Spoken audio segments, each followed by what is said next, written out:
Yo, weather's acting up around here, so I'm back.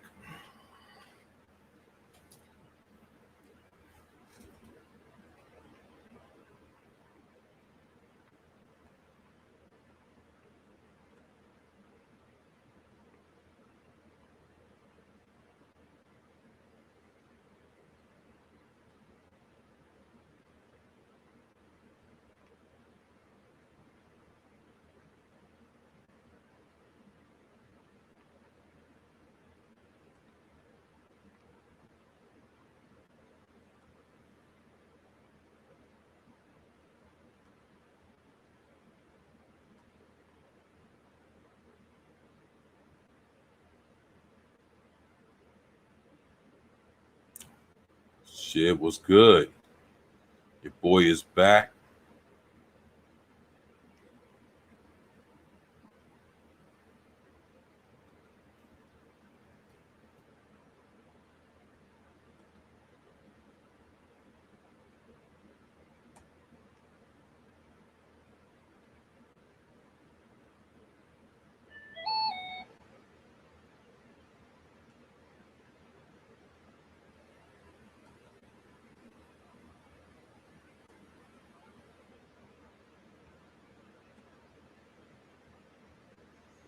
Yo, what's good, man? Good afternoon, man. Low spec, my man. What's good?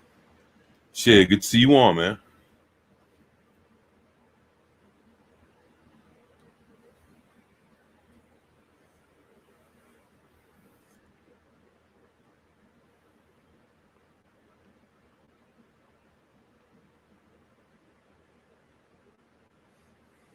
How you doing, man? Hopefully everything's good with you.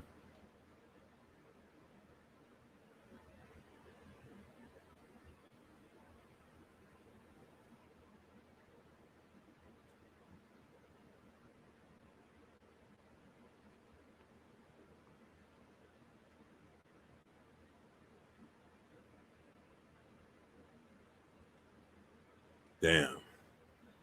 I don't know, man. Been losing people, man, like crazy. So I'm not sure if it's internet connection, low spec. I played with RetroArch a little bit, man. It's tedious to set up. Oh shit. Oh, it is. Wow. But shit. Damn. I mean, was the gameplay any good though? Like did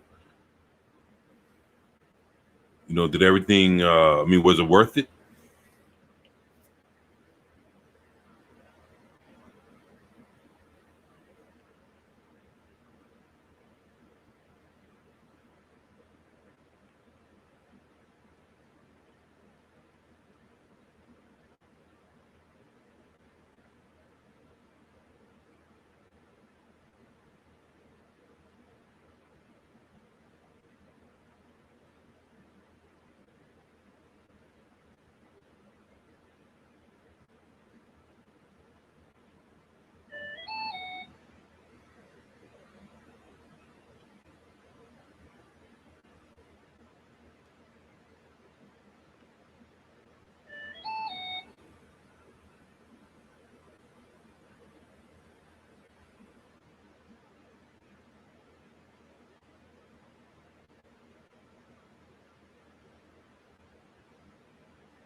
Yeah, my bad, man. I'm just trying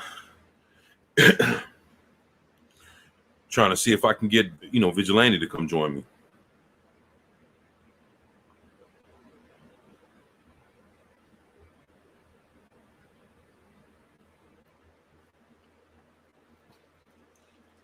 I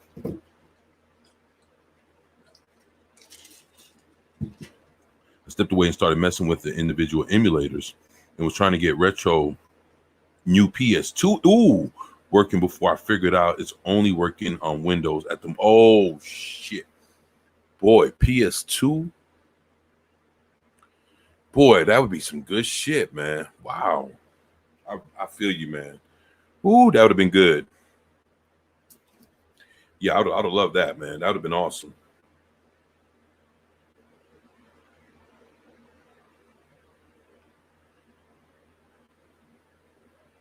Shit.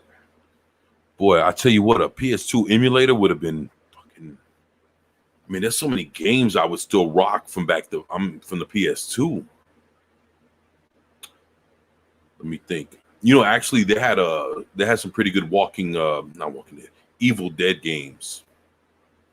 And if I'm not mistaken, I think the first Evil Dead game to come out on a PS2, that shit, man, that shit was dope as fuck. Yeah, actually, yeah, I would love to have a PS2 emulator.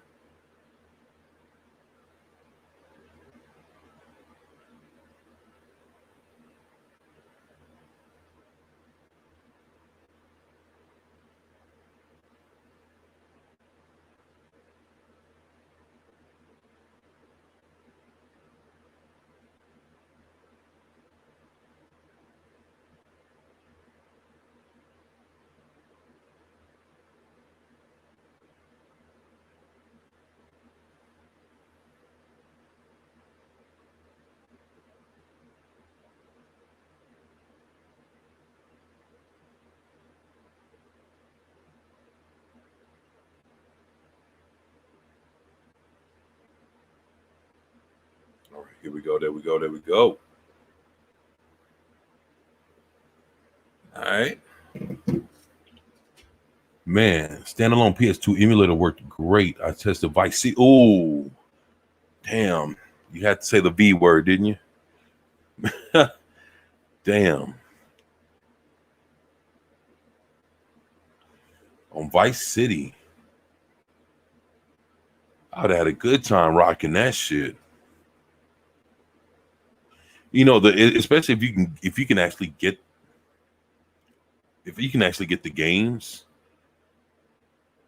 I mean, yeah, it'd probably be easy to get the games that everybody else is playing, but what about all the ones that everybody isn't?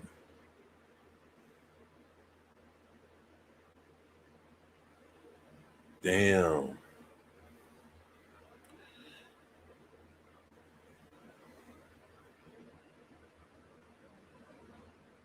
Yeah, I would definitely, I would love to rock Vice City, man. That's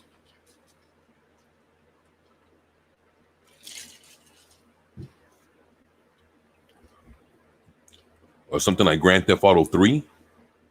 Shit. Yep. Nah, that'd have been fucking take it back to the original classic that allowed you to, shoot the shit out of a popo, So go to war with them. And that game used to be so fucking fun.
It's called PSC X2 and available for Chromebook. I downloaded the Vice ROM and they all seem to be available for the Chrome. Oh, so what you're saying is I can actually get this? I can actually put this on this? Yeah, I could put that on this?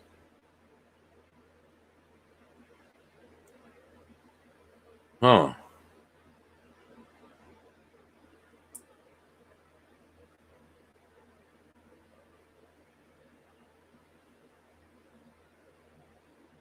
That would be dope, man. If I could, man, it would seem so. Oh man, just downloaded it too.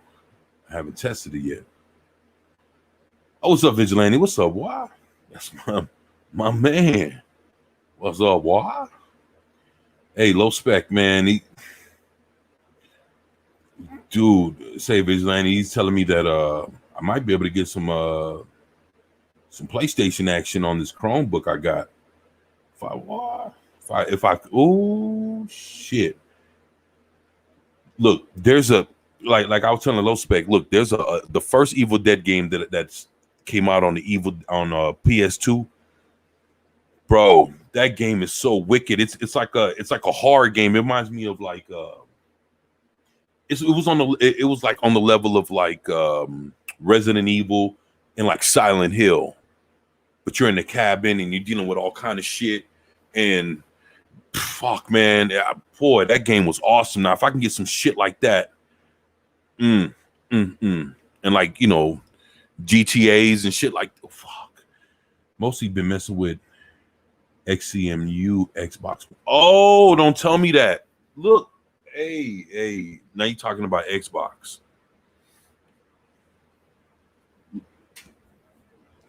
It works better on my desktop and the saves work there. I'm gonna have to do another vid.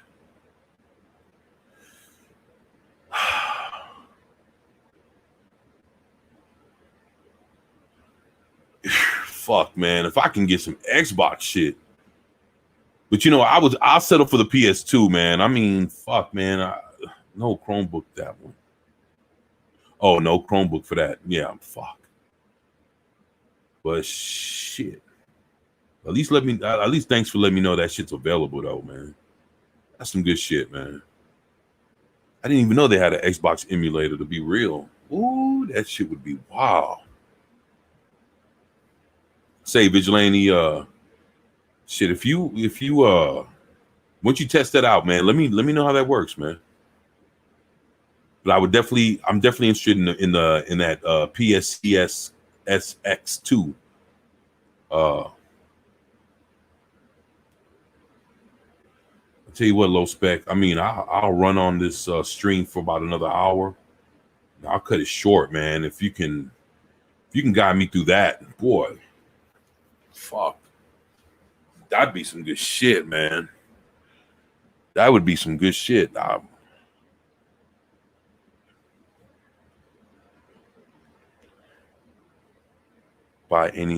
Anything PS2 on down should be available for Chromebook.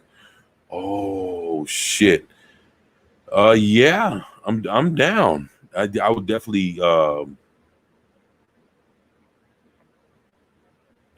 I definitely got to do the PS2 shit, man. It's probably as close to next gen as anything. I would definitely have to go there, man.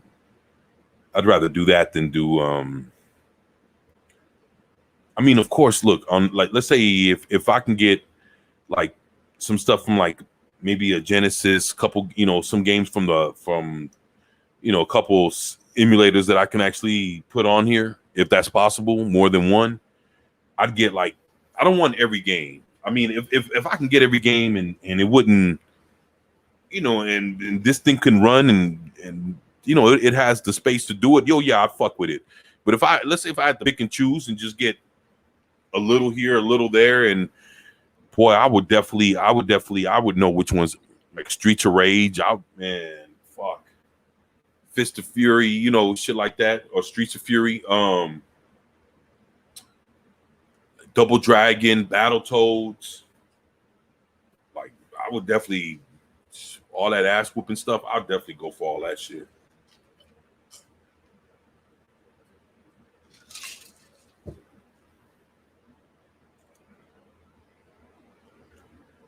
Damn.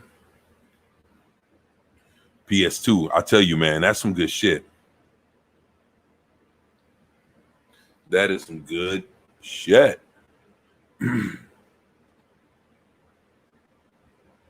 What's up, why? Yup. So, yeah, what's good? What's going on, everyone? Hey, y'all want to see something fucked up? Oh shit! Look, this was free from the comic book store. I grabbed this shit for shits and giggles. Look at your boy, Colossus. Oh shit!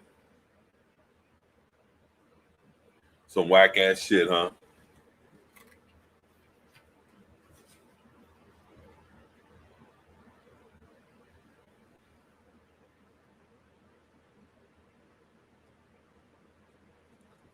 Damn, they just fucked. Look at that shit, man.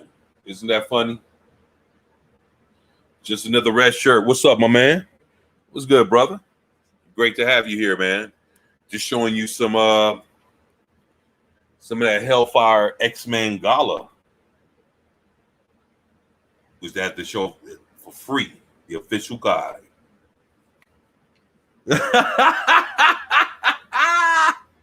That's right.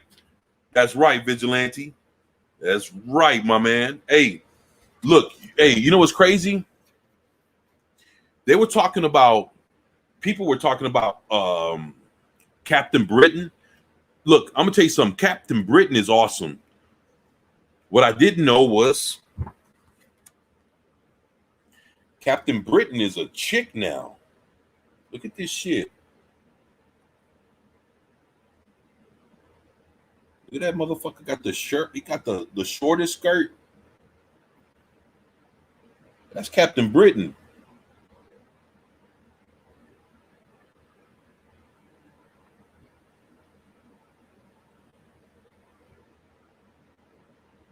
Well, they fucked over Angel. Look at Angel in the middle.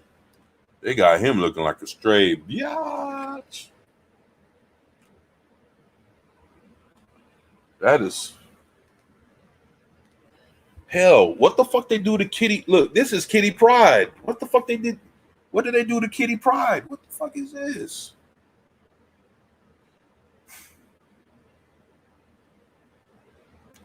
That looks whack as shit.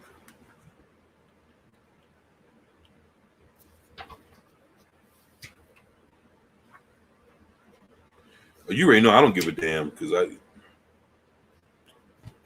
been in the fuck out of this shit. Hey, look, y'all remember Sunspot? Look at Sunspot right here. Here. Look at this shit. Look at this dude. Look at that, man. Like, what the fuck is that? For Sunspot?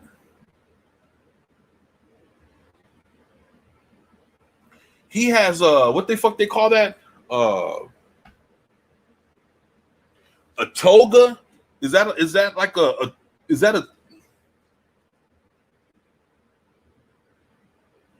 toga that wrapped around his nuts and went into his boots? Look at this shit. Oh, y'all can't see this shit. Look at this shit.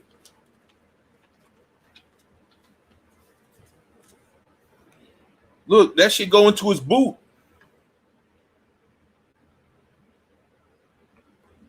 That shit there look horrible, man. That shit is horrible.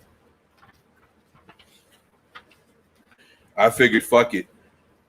Take it to the house. Laugh at this shit.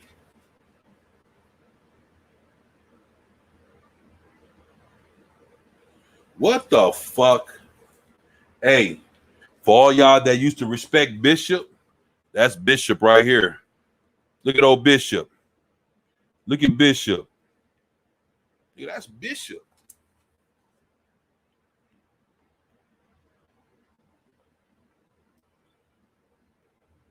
He looks like Billy Ocean.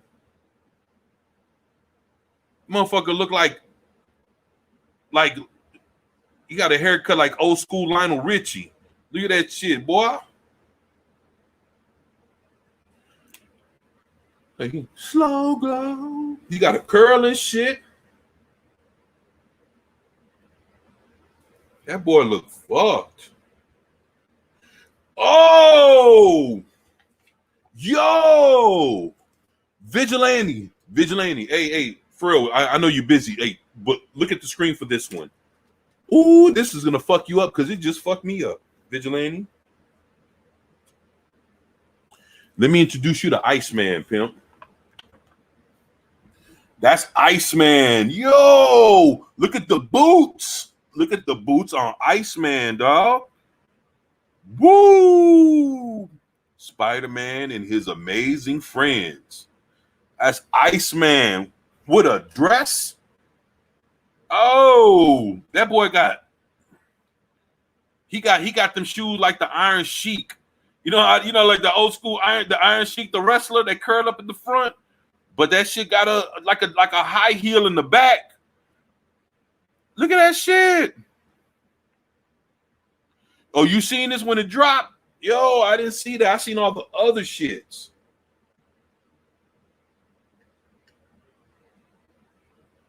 That's Iceman.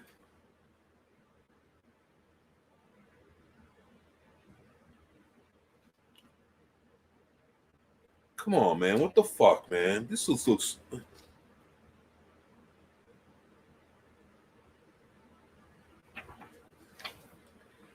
Man, what the fuck they do to Havoc, man? Like, look at Havoc. Isn't that the design that he used to have on his helmet, on his mask? I think, if I'm not mistaken, that was from his first suit. You know what? They just let motherfuckers just fuck. Iceman's about to transition. Yup, like the Iron Sheik. Look at that shit, boy. Look at that shit. Look at that shit. Look at them shoes, man. Look at that shit. What the fuck you done did to his feet? And he got high heels. Look, so it make the booty pop. Iceman tripping. Boy, hey. They trying to lift his shit. They tripping. Look, you know what's ill? Like I started collecting Dazzler, right? And like, come on, man. Like, you're gonna look. You're gonna do that. You're gonna do Dazzler. Come on, man. Like, what the fuck is that? Like, what is this? Wait a minute.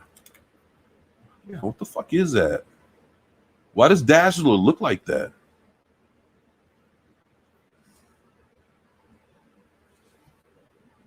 Oh, this comic already fell apart. Well, fuck it.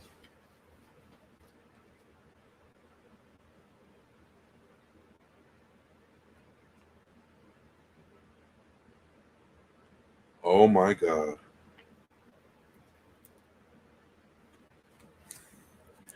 Look at fucking Warpath down here, man. Look at Warpath, bro. Look at that shit, man. What's going on with Warpath? They done fucked over every R.I.P. Mr. Orndorff. Yup. R.I.P. Mr. Wonderful Paul Orndorff, man.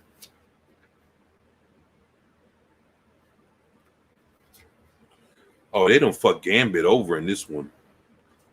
You know what? I'm done. I'm done. You know what? Say, y'all. No, I got low spec, vigilante, just another red shirt. Did you make it to Elton John, Professor X? Now you make me grab the book again. Ain't you some shit, vigilante? Ain't you something? No, I didn't even see Professor X yet. Okay, all right.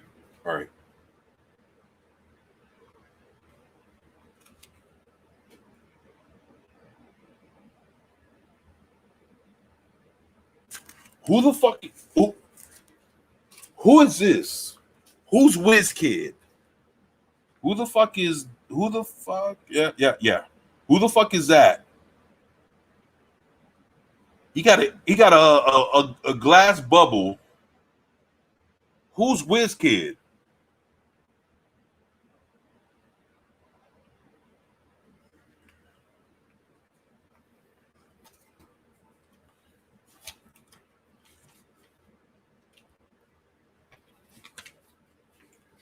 Professor X. Where you at, Professor X? I think. Oh, are you serious? Professor X?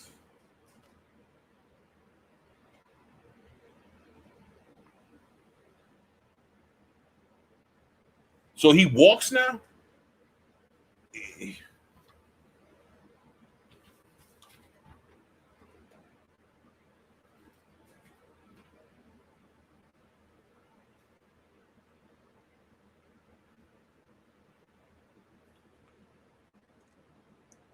I was this many days, minutes, seconds old when I found out WizKid existed.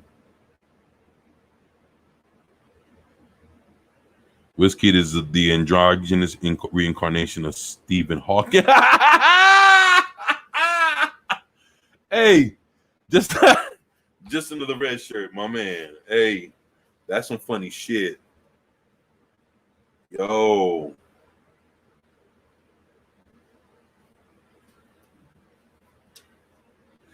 Do you know who's the most decent looking one here? Like no shit. Probably has to be Domino.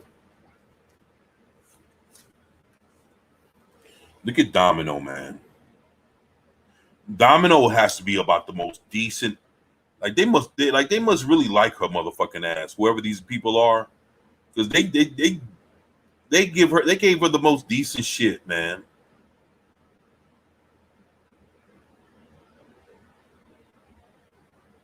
For Domino, not bad. I mean, especially compared to what the fuck everybody else got on. Fuck. Who the fuck, man? Yo, this shit is bugged the fuck out. Well, I tell you, they fucked old Gambit up. Look at old Gambit. Look at that shit. More not me. Get the fuck out of here. More not me. More not me. More not me. Get your ass out of here looking like that. Boy. They just didn't have any good ideas for ruining her. You're right. I mean, damn. But I mean, like I say, they did her the most justice. Bishop looks better. But with crappy clothes, Domino doesn't have enough curves. Yeah, I agree with you. I mean, as far as like, they could have just fucked her over like they did everybody else. They at least they I guess they just didn't pay her too much attention. Is that probably what Vigilante was saying? Like, yo, they weren't concerned with everybody else and just kind of let her ass be. Fuck you, we just put her in this black suit with the shit around her leg and be done with it. Damn.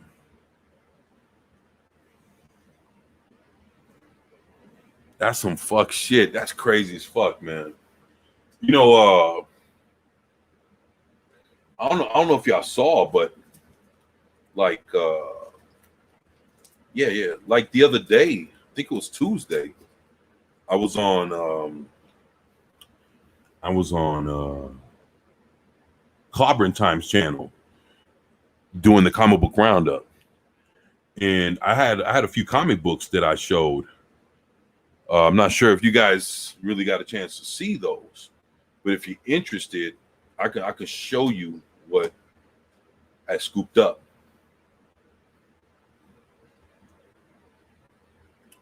Shit, this is first is Raven the Bold, issue 164. Batman and the Huntress. And the thing is, this is Earth 2 Huntress, the original Huntress with Earth 1 Batman. And this is right after her dad, the Earth 2 Batman, committed suicide. So it's Christmas. This is a Christmas story.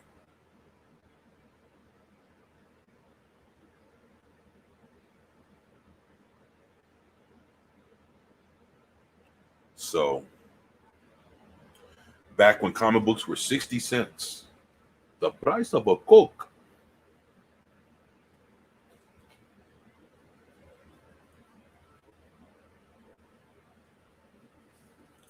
They got the homie Bishop dressed like a bouncer to a guy to a gay strip. Oh shit. Oh shit. Oh, that's funny as fuck, man. Agreed, Vigilante Williamson, but he looks like a serious bouncer. LOL. Damn. Got him as a bouncer at the Blue Oyster. Is that motherfuckers walk in? You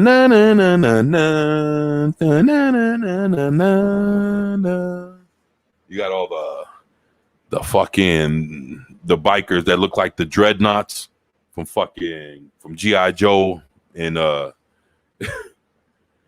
you know, the dreadnoughts. We're the dreadnoughts. I like it a little bit. See? You know I can do that, huh?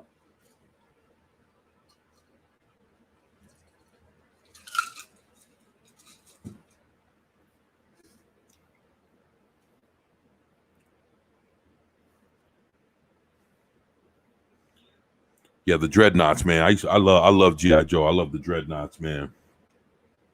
They old bike motherfuckers be with Zanzibar. That motherfucker there was sick.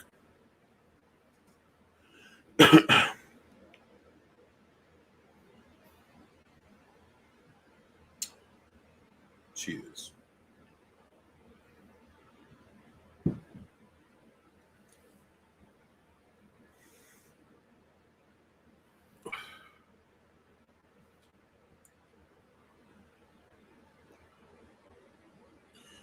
Look, this is the original run of Supergirl comics, issue number 10. Look, Vigilante, check this out.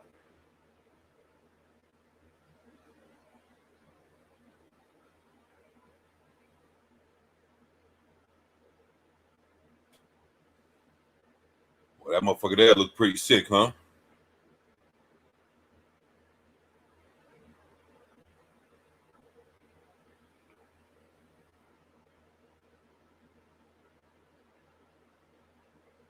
Hell yeah.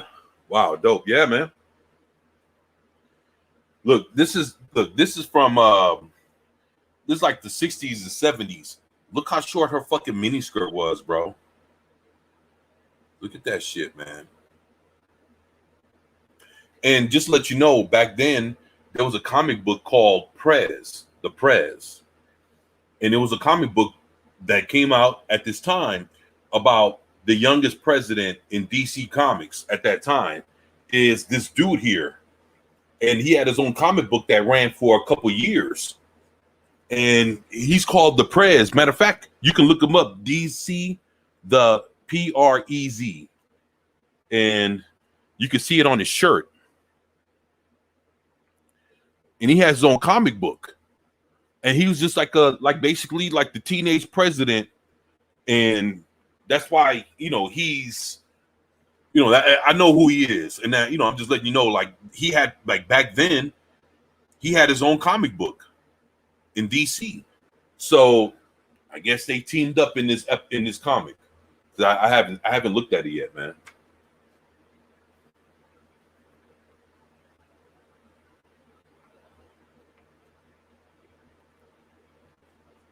Yeah, this is some good shit. Yo, check this one out, Vigilante.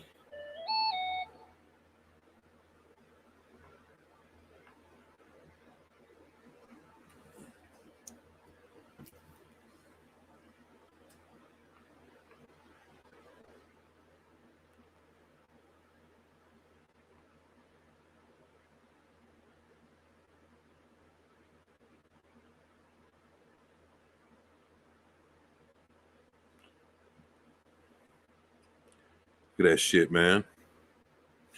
The Catman, Dee Myers. What's up? What? What's good, man? Yeah, man. This is look, you wouldn't even believe it. I spent $7. Like I can show you on my phone.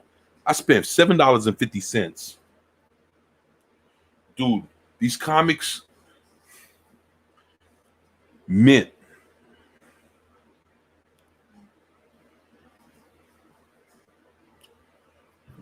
Look, y'all. 30 cents.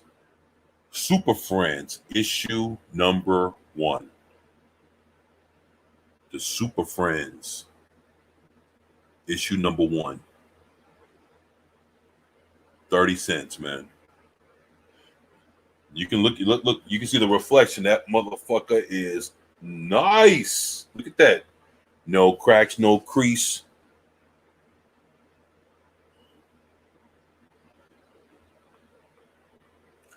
Yeah, man. I'm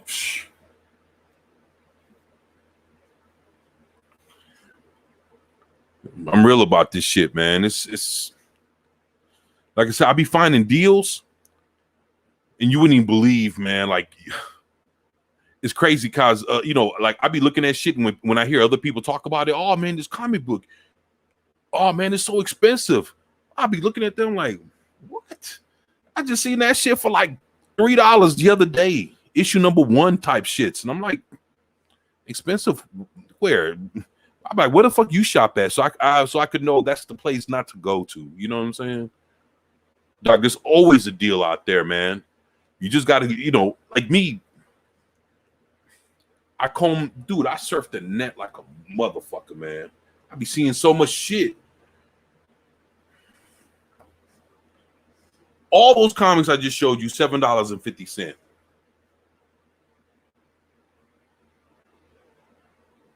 Come on, man.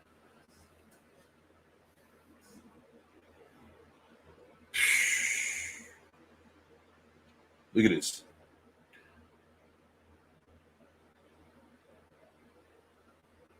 Now,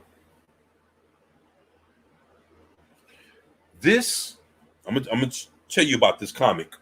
Now, this is DC Comics presents issue 41. This is the Joker teams up with Superman for whatever the fuck reason, right? But see, what's special about this is that you see this thing on the side right here, this little thing right here. This is actually a thicker comic book than what it normally is supposed to be. And what that little thing on the side is telling you is that, hey, look, we have a free extra story in here, basically debuting either a new comic or a new era in a new comic. So basically, what this is saying is, check out, there's a free 16-page comic introducing the new Wonder Woman. Basically, if you remember how the traditional Wonder Woman costume is, of course, she has the eagle and the wings. That's the same, like basically, if you're looking at Wonder Woman, Linda Carter from the 70s, that's the same outfit she had. She had the original traditional, the eagle and the wings, over the tits. So that was the traditional Wonder Woman outfit.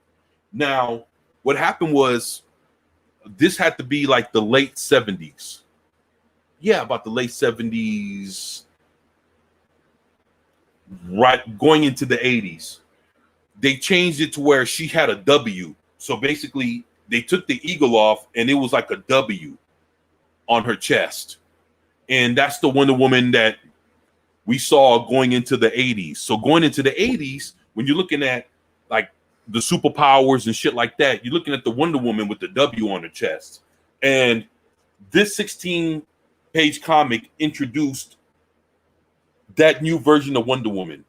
So this comic book is known to be the introduction of Wonder Woman's new costume that she changed from being, having the original eagle on her tits to having a W on her tits. So that's what that is. Now let's show y'all this book. Look at that. Boy, that's classic Joker. They don't even draw his ass like that no more. When's the last time y'all saw a Joker looking like this in a comic book? Instead of like his shit all smeared and his face all fucked up. Come on, man. That's when the Joker was clean as fuck.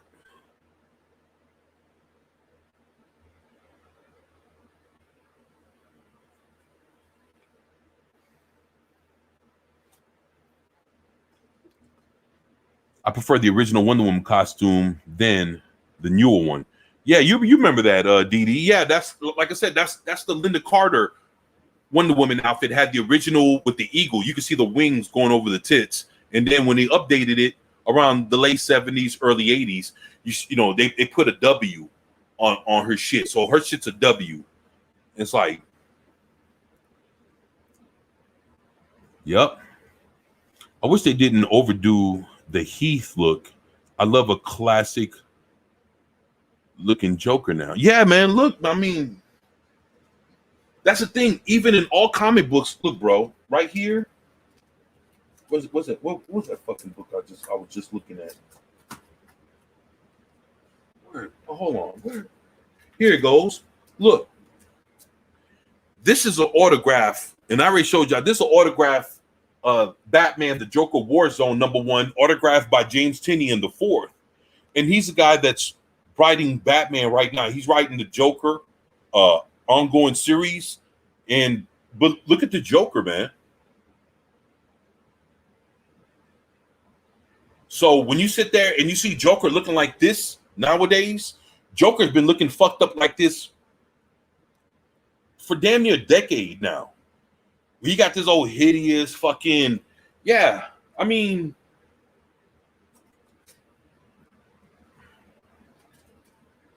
and then you got this. Hell, he don't even dress like that no more.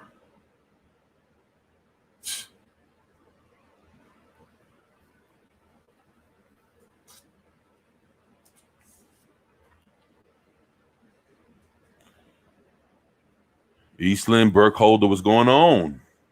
Hey, great to have you here. Joker looks terrible now. Yeah. Yeah, he does look bad. He looks terrible nowadays, man. Yeah. Didi, you're right about that.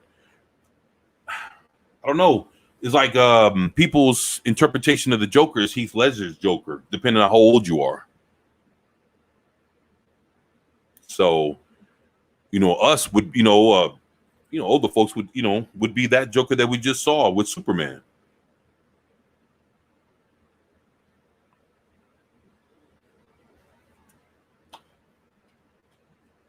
Now, check this out. Now, this had to be, this comic book is 75 cents, which means it's the early 80s. All right. In the early 80s, they introduced Black Canary to the Bronze Age of comic books. And this is basically Black Canary's Bronze Age appearance into comic books. Her first appearance right here.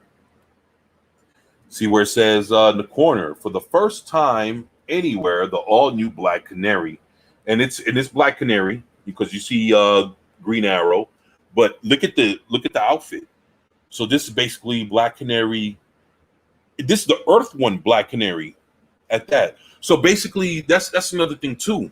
All the way going into the 70s, well, you had your Earth 2 Black Canary that was associated with the Just Society of America. They come to find out she had a daughter, which is this Black Canary. Because I have the issues where the daughter, I have those issues. They're both a part of the JSA, JLA team ups that were going on in like the 70s and 80s. They already covered that, hey, there's a golden age and a bronze. Like basically there's a mother and daughter Black Canary. So for y'all that don't know, that's the connection. So this is the daughter. And like I say, you could look at her. She has that let's get physical. Yeah, she got that look like she want to do some aerobics in this motherfucker. She got the weight, she got the bands, and look. She's 80s than a motherfucker. That's right. So, and the thing is, her first appearance is in this Batman comic. Because back then, Green Arrow didn't have his own book. And Green Arrow was doing basically appearances in like Justice League, Batman, basically he might have like a backstory in somebody else's comic books, maybe like a DC Comics Presents, or just some shit like that. And boom, this is the first appearance of the Bronze Age Black Canary. 75 cents. Yep. It's your boy. Now, woo-wee, Wonder Woman, issue number 220. And she's fighting Kronos. 25 cents. Look at that. And that's the Atom, y'all. DC's equivalent to Ant-Man. So, but yeah, look at that. You see the eagle on her shits? Yup, look at Wonder Woman. That's the eagle on her shits. Yeah, matter of fact, wait a minute. Since we got that, let me see something here. Let's look at this first appearance of Wonder Woman's W on her shits. Now, look. Now, this is it. Look, right here. Right here at the top, from what I just looked at. If you look at, she's wearing her old school up here. She's wearing her old school outfit because you can see the top. You see the eagle, and it looks like this lady gives her the W outfit. I've never read this, so I've never owned this comic, but this is the introduction.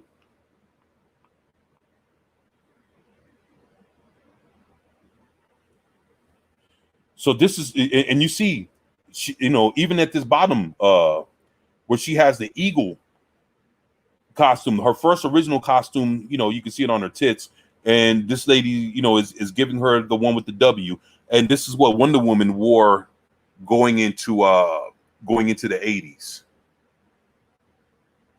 So let me see, and yeah, look, and then right here. She's going into the invisible jet, and she has the costume in her hand. Look, she's wearing the old school costume, and she has basically, it looks like she's keeping the pants, the boots, and everything, and she's just switching out the top. Heading into the invisible jet. So that's...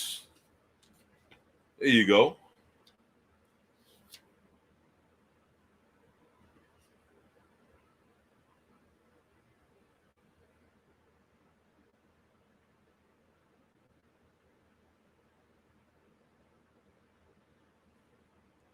Yep. So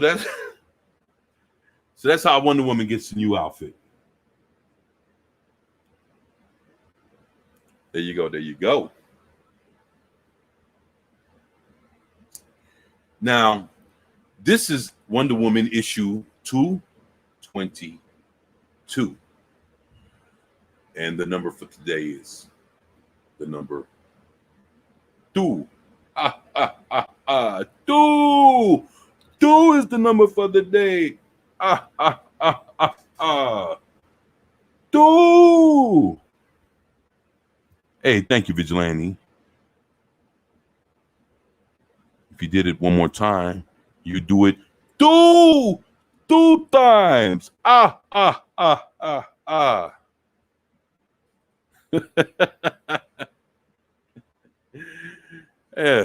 to you by the letter C. All right. Now, yo, this is Wonder Woman issue 222 going for 25 cents. No cracks, no crease. Look at that. And one Wonder Woman is beating the shit out of the other Wonder Woman. Wow.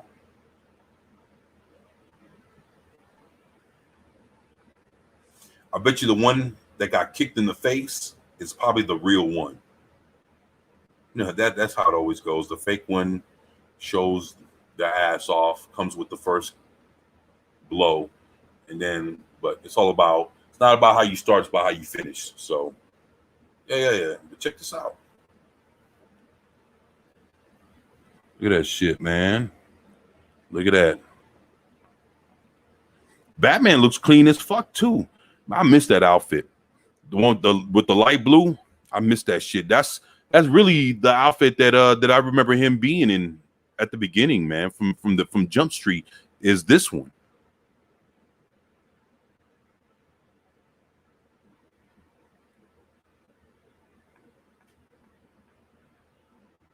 Yeah, man, that shit's sick, man. And what's sicker than that? Some fucking Evel Knievel. Yo, man. Boy, Evel Knievel was the shit. Hey, Vigilante.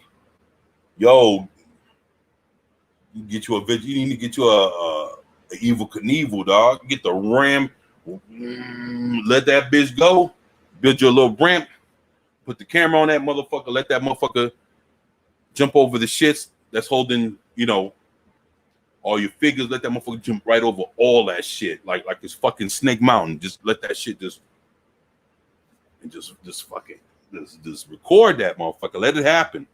That's what's up, man. Evel Knievel.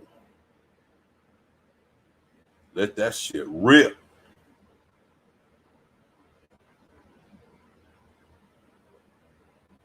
Yeah. Do they still sell those? Yeah, man. 74, 75. What's up, Mark? Mark the Infinitely Tired. What's up, Why? What's good? I had that back when I was a kid. Yo, Vigilante, you can actually find that shit.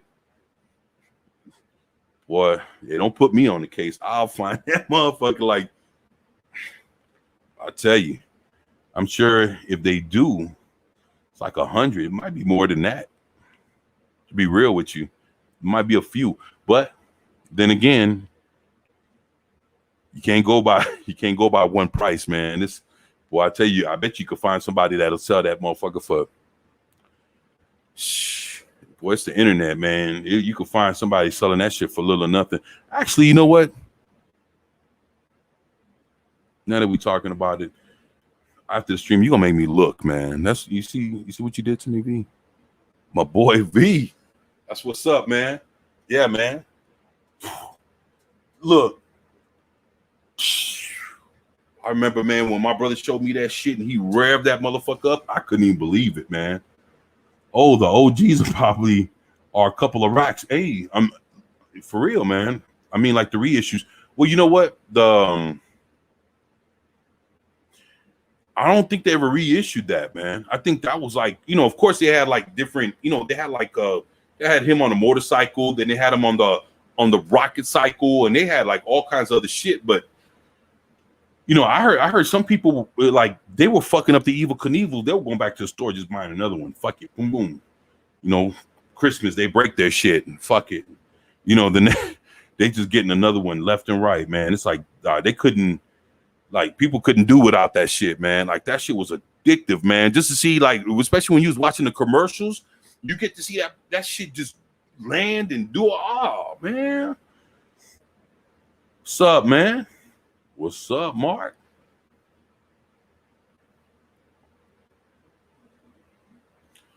Vigilante, this is issue 223. Look how beautiful this is, bro.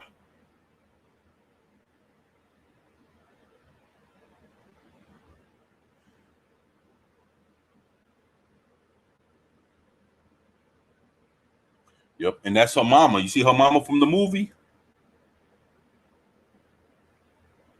That's your mama. Look at that, boy. Yep, no cracks, no crease. Y'all know how I get down. Y'all know how I get down. Look at that. Look at that, boy. Yeah.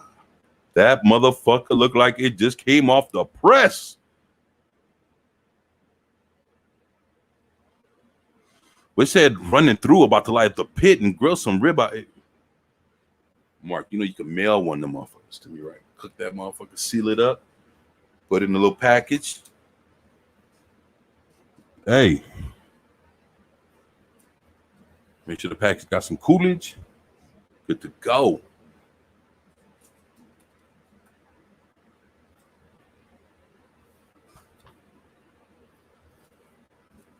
Say, Vigilante, you ever seen this?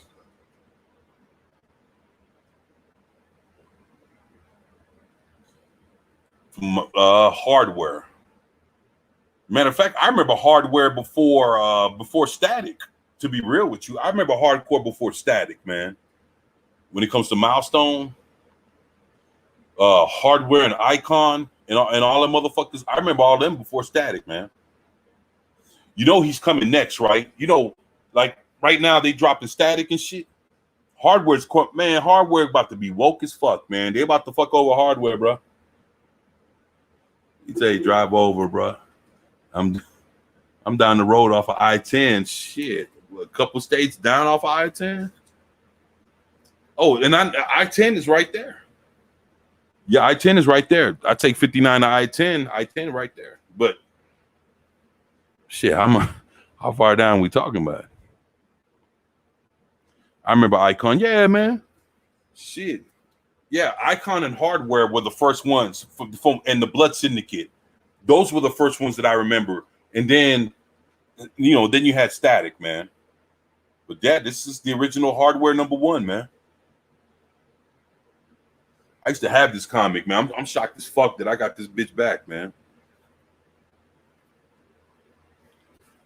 But you know, I'm gonna get rid of. I don't even click Milestone, man. I'm not even fucking around with that, bruh.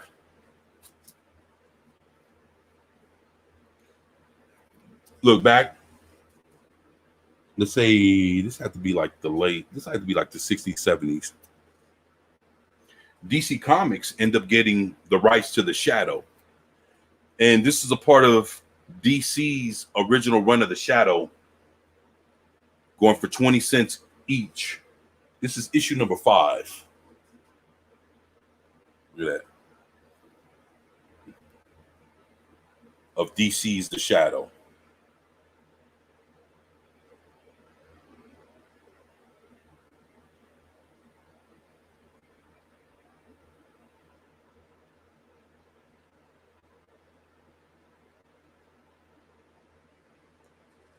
Yeah, man.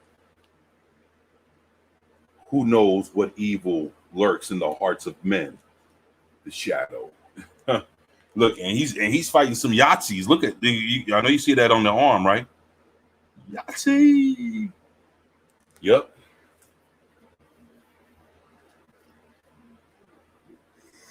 Mark says, nice. Yeah, I missed you around here, Mark, man. I'm glad you showed up, man. Thank you, man. Dope. The Shadow. Yeah, man, the Shadow's good. When is that from? That's from like the late 60s, early 70s, man. Yeah. I'm thinking more of the 70s.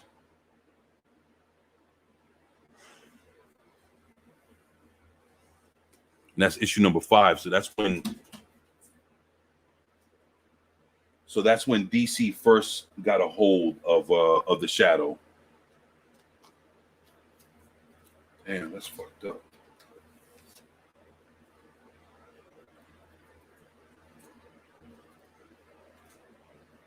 Now, this is Batman Brave and the Bold, issue 127, going for 30 cents, featuring Batman and Wildcat. Look at this shit. And this is Wildcat from the Just Side of America. Wildcat, his name is Ted Grant. You know, of course, member of the Just Side of America. He's actually the and world champion, boxing champion. He's the one that taught Batman how to box. If you know anything about Batman, Batman gets his skills from, he traveled the world and learned from the best masters or teachers from every different fighting style out there. You know, ninjas taught him ninjutsu. He learned karate, taekwondo, Muay Thai. And when it came to boxing, he learned all his boxing skills from Ted Grant, Wildcat. And this is an old Brave and the Bold team up, issue 127 with Batman and Wildcat. Yeah, man.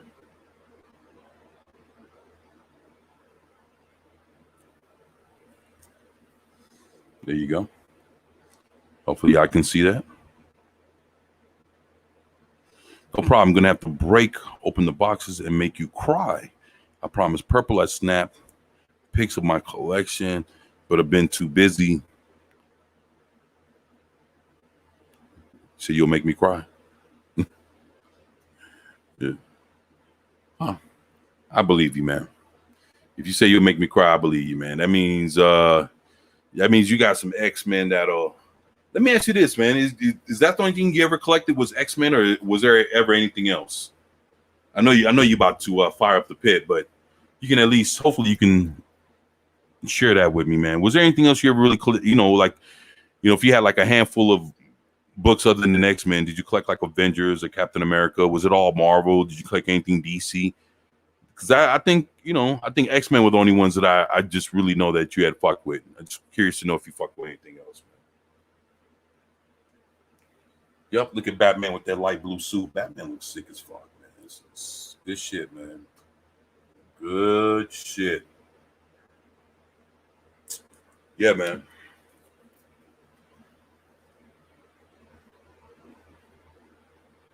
Now, this is Brave and the Bold, issue 139, featuring Batman and Hawkman. Look at Jim Gordon in the back.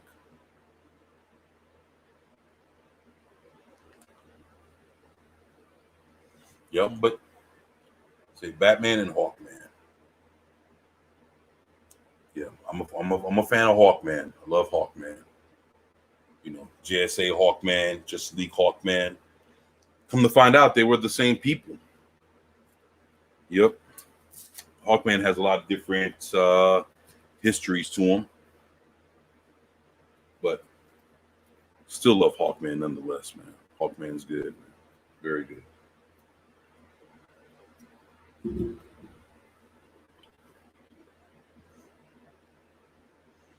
Yeah, man. If you I'd love to, invite you on to a live stream, man.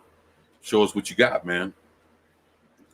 Would love that, man. All the X titles, Green Lantern, Flash, all the Dark Horse titles like Bone and Thor, Spidey, and all the Valiant titles. Wow. You got like full runs or just a little bit of each? Are you talking about Green Lantern and Flash? So that means you got like Barry Allen's. I wonder how far your Barry Allen's and your original Hal Jordans go.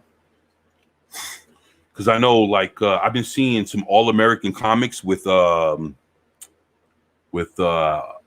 Scott, and people just for one issue, people asking for hundreds, man.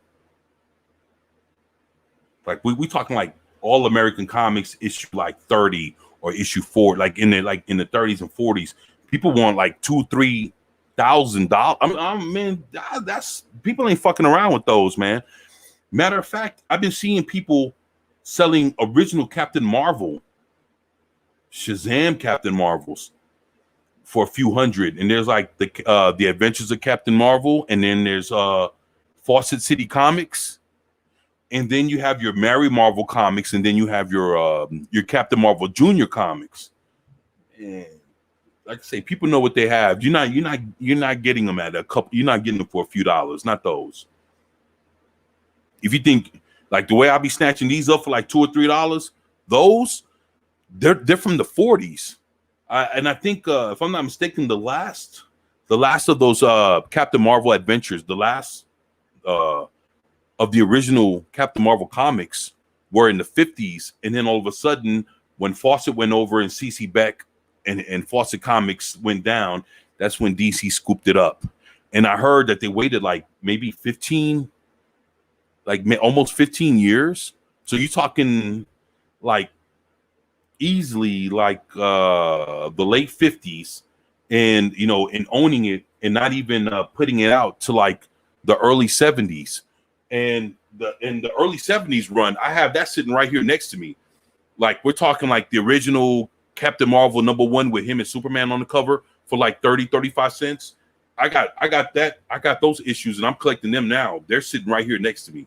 So yo, full runs of the X titles. You hear that, y'all? He's talking like the original run of the X-Men from the 60s. So he's talking X-Men, X-Force, Excalibur, you know, like first that's the Uncanny X-Men, and then you have like the blue and the gold team, which when they started off over with the X-Men back in the, what's that, 92, and they had like those variant covers, like the ones that you have like Magneto on one cover, and then the other variants you have like the X-Men on there with like Beast and everybody and Gambit. Then you're talking like Excalibur, of course, like X-Force, and then you know, also if you're including like the Adventures of Cyclops and Phoenix, if you're talking like what's that, Wolverine, like Kitty Pryde and Wolverine limited series, if you're talking Beauty and the Beast with Dazzler and Beast, if you're talking about like the Adventures of Cyclops and Phoenix, you know, from you know, when they had like Cable, Nathan. I mean, dude, this all yeah, he even got the giant size Vigilante, where that shit costs so much fucking money. He does have the giant size. Look, the Uncanny X-Men from 1963 to 2005, issue 1 to 465. Wow, bro.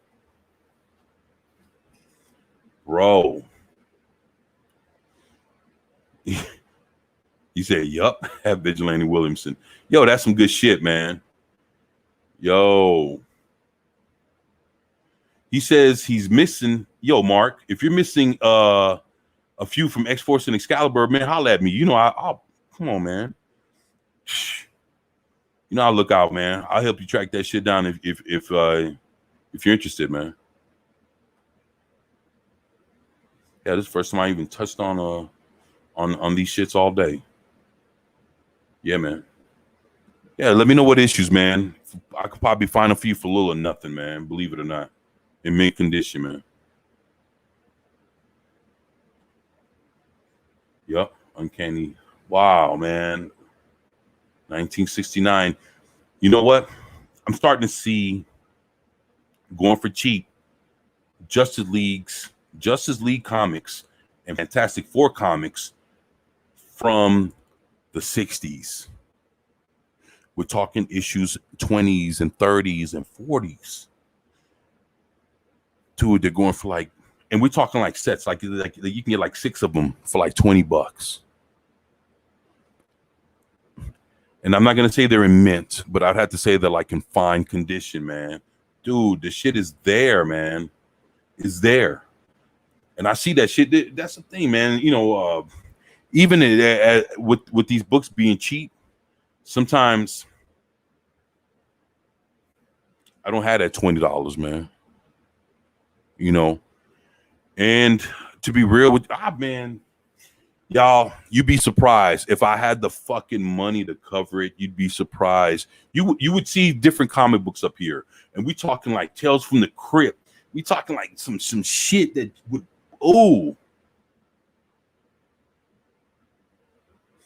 like House of Secrets. We talking like old. Like we're talking like the old horror comics from like the 50s and 60s, that when comic book companies strayed away from doing superhero shits, they turned to horror. You know, like kind of like right around the time when like before Vampirella and all that shit. You know, They got some shits out there, man. I'm telling you, man. It's got to get those numbers. I'm missing. Shoot me some numbers, Mark. What I want to work on is the graphic novels. Mark, if you be, man, dude. Yeah, man. Like I say, man, you know what? Sometimes people will put this shit on eBay. You know, they'll auction it off, do whatever, and they'll say, "Hey, starting price on this starting price on this bid would be 99 cents," or they might start off at $10 or $20, and they say if you want to buy it now, the buying price right now, let's say if you want to bypass the bid and you just want to buy it and just say fuck out bidding anybody, let me just go ahead and get it. The price would be $200 or $300. Do you know that if that's your buying price, but when you bid, they're starting off at 99 cents. Do you know those bid so low? The person might walk away with that bid for like $40. And the thing is, the person on eBay has to commit to giving you the shits for the simple fact that if they build a rapport with eBay, they got to honor the deal, man. They got to honor the deal, man, or they just fuck off their whole eBay account. Years building up the clientele and the whole shits. Of course, they can make another account, but that means that they start right back down from zero. So all your credibility, all your good reviews, all that shit out the fucking window, man. Just because you bid something and was expecting for your bid to go up to $200, $300, $400, and you put something out there that was worth hundreds, and you only sold it for $40 or $50, you have to honor that fucking bid or you lose all your shits. So sometimes people that sell shit off, they take a chance because sometimes they don't get what they think they're gonna get. They just put it out there hoping that it would make some money. Nah, man. I mean, I've seen a lot of that shit happen too. Like a lot of shits that I've unboxed has been things that they were like, hey, look, we're starting off this bid, 99 cents, $8 shipping and handling. But if you want to buy it now, $100. I'd be like, fuck that. I'll watch the bid. I don't bid shit. And if anybody knows how I bid, I don't bid at all. If it's something that I really want, I'm going to wait to the end. And at that last second, put my bid in because that's the only bid that counts. And and when I bid, if there's something I want, I'll do it 3 times the amount of what's being shown on there. That way, anybody that fucks around, I get them. And that's it. I'm done. Last bid at the last second. All that one-upping, that's a waste of time, man. Waste of time, money, and energy, man. Fuck you get, because you basically you're trying to show whose dick's bigger. I got more money than you. I can throw $1 here, or you throw $1. Well, I guess what? I'll do your $1, and it's back and forth and back and forth. It's just a waste of time. Don't ever do that. Only one bid that counts. At the last minute, at the last second, that's it. All that old playing around with everybody outbidding each other, I'll let the animals fight for it. And at the end, come in and snatch the bone. Motherfucker, it's mine. Y'all fighting over it the whole time. Fighting over my shit the whole time. I got this. You know what I'm at? Shit. And that's how you do it, man. All that old time and I've been shit. I put one bid at the end. That's it, man.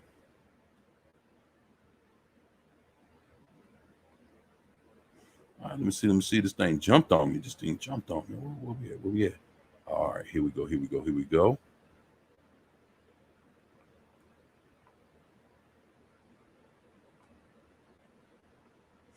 Here we go. Yep. Vigilante said, whoa. Mark said, going old school, Pope with those titles, 28. That's where it's at, man. And actually, those books are worth something, man. Those books. Psh. Follow me on Twitter. Yeah, man. If y'all fuck around on Twitter, get at me. I want to holler at your boy, DM me. My shits are open. It's Eastland says good deals on eBay, but they're rare. You know what? I search, man. I'm talking, ooh, man. And not only that, there's a lot of different websites that has hundreds of vendors, and they're all doing auctions. So it's not like I'm looking at 2 or 3 or 5 or 10, hundreds. Dude, there's so many stores, memorabilia stores. There's a lot of stores that not just only sell comic books, that they sell comic books and cards and, you know, shit's like, you know, autographed shit. This is my George Foreman autographed boxing glove. It's right. H-Town from Houston, champion of the world, George fucking Foreman, man. You know, shit's like that, man. There's shit's everywhere, man. Like I say, you know, it's, and trust me, if there's somebody selling, if there's somebody that's selling something, I could promise you this: you can find someone that's selling the exact same shit, probably in a better condition, but for a cheaper price. But that's the thing, you won't know until you look. And when you look, you go hell and high water, because that's your money that you're spending. You work hard for that shit. That's why when I look and I'm coming, I'm saying, hey, look, I got this for $2 or $3, really, because that's my price range. But at the same time, you got to make your money stretch for you, because you work hard for your shit. And I work hard for my shit to where if I can get something that somebody's selling for 20 and I can get it for 2, I'll be damned if I'm gonna give somebody a free $18. I could take that shit and buy like fucking 8 or 9 more comic books if I wanted to.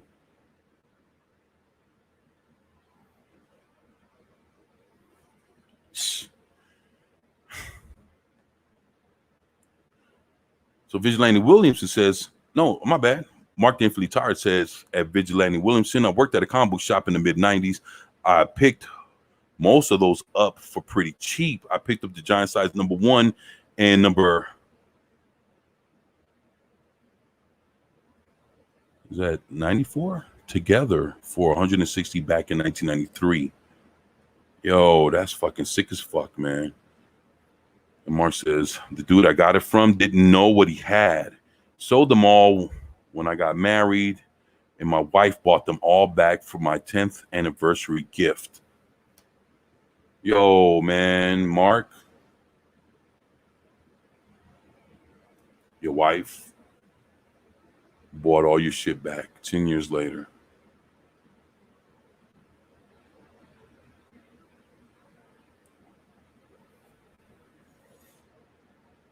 You know, for a decade, she knew how important they were for, you know, how important they were to you. And she knew that you sacrificed, and it took 10 years to build up enough to get them back. And I bet you that blew you the fuck away, man. You know, sometimes when you sacrifice your shit for the good of whatever and you do it, rarely, man, do people really take in what you sacrificed to really try to get back what you got, especially if it's in the same condition, man, like, or better. Like, yo, I know you sacrificed your comics, but guess what? I got them back for you, and these motherfuckers are in mint condition. Now what? 10th anniversary, homie. I bet you worked hard that night, bro, to make it up. Hey, anniversary, I bet you was, ooh, you was a youngin' that night. You was acting up.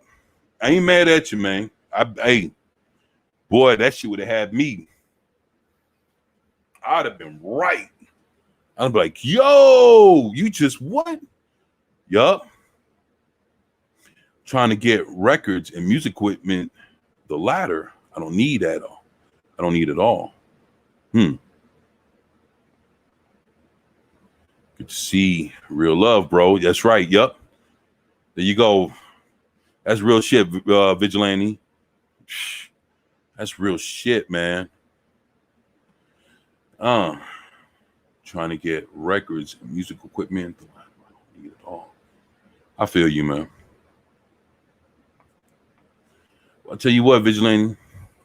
If I can help, let me know, man. I know when it comes to equipment, I understand that, man. Shit. I mean, we all need better equipment for real. But I know you mean on the music tip. Good to see real love, man. That's some real shit, man. Yup. Mark, my man. There you go, man. Hey, that's some good shit, man. That's a good story, man. Thank you for sharing that with us, man.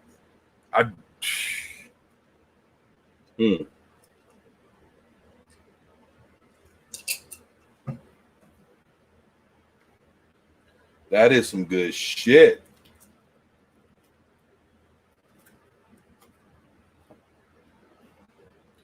Boy. Well, you dudes there, man. Oh, look at this. Hey, I tell you what. I'm gonna unbox something real quick. Let's see what we got here. Mark, Vigilante, Low Spec. Anybody else is watching?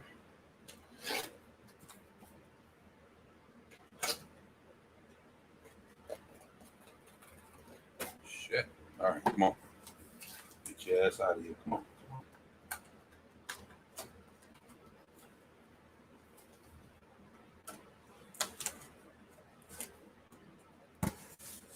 All right, here we go.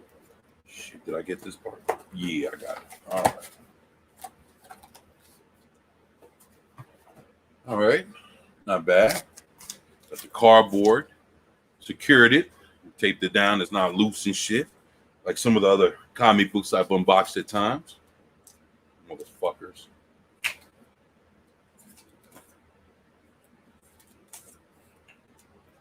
Okay, all right. What we got here? I kind of figured it was this. What do we got here? Mark says, "Got to run." Speaking of the angry redheads, she's wanting me to cook. Yeah, man, go for it, man. Shit, she start dangling the the 10th anniversary gift in front of you. Hey, man, you got to get the barbecuing, bro. But you know what, man? Thank you for being here, man. Appreciate you, Mark. You fucking awesome. Thank you, man. You take it easy, man. Tell the wife I said hi. You guys enjoy your evening. And let me know how the barbecue goes, man. At Vigilante Wilson, there's a record store over in Pensacola that takes some serious old school vinyl. I forgot what the name of the place is. Pensacola, Florida, huh?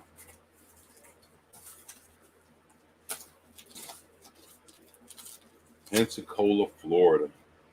I've never been there. Never been there. I've been to Florida once. Yep. Went to Universal with the family. Great time. Great time. Never forget it.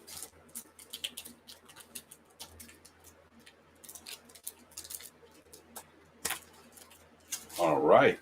So, right now, I am currently collecting Stargirl. You know, I love Stargirl.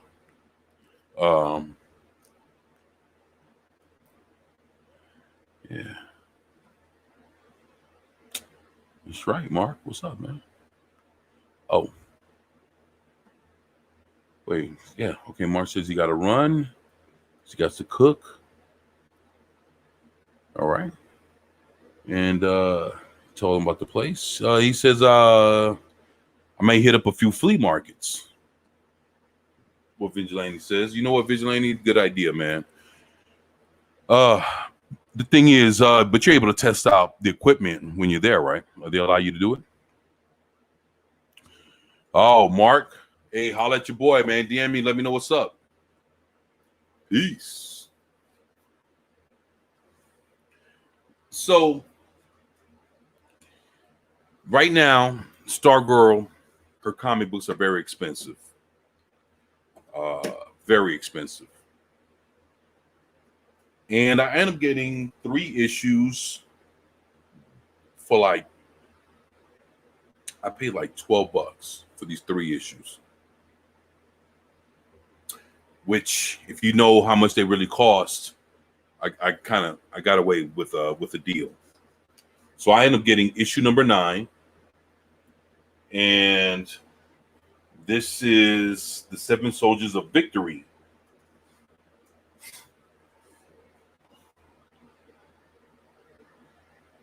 So you got the original Vigilante, you got the Star Spangled Kid, you got Stripes, you got the Shining Knight, you got the Crimson Avenger, and his sidekick, Wings.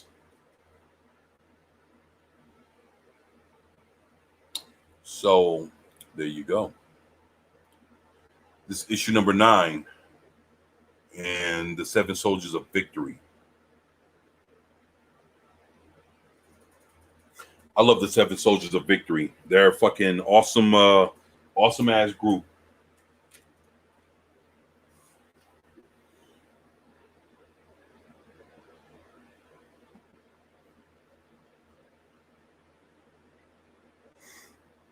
Yeah, the 7 Soldiers of Victory.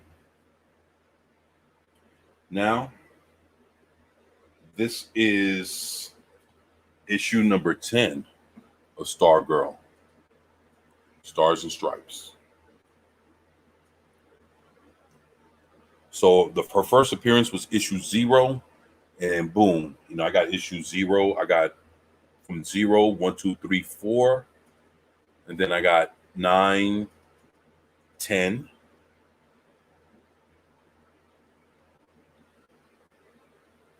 Issue number 10. And back then, this was going for $2.50. So when this came out back in the mid 90s, late 90s, this was actually going for $2.50. So, yeah. Shit, I remember getting comic books for $1 and $1.25 and $1.50. When comic books started getting like $1.75, $1.99, $2.50. Just imagine you can spend $5, get about 4 comic books, and then you spend $5 and can only get 2. Makes a huge fucking difference, man, when you don't got money.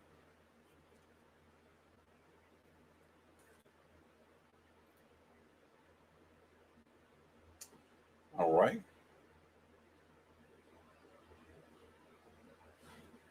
And this is Stars and Stripes, Stargirl, issue number 11. Right here.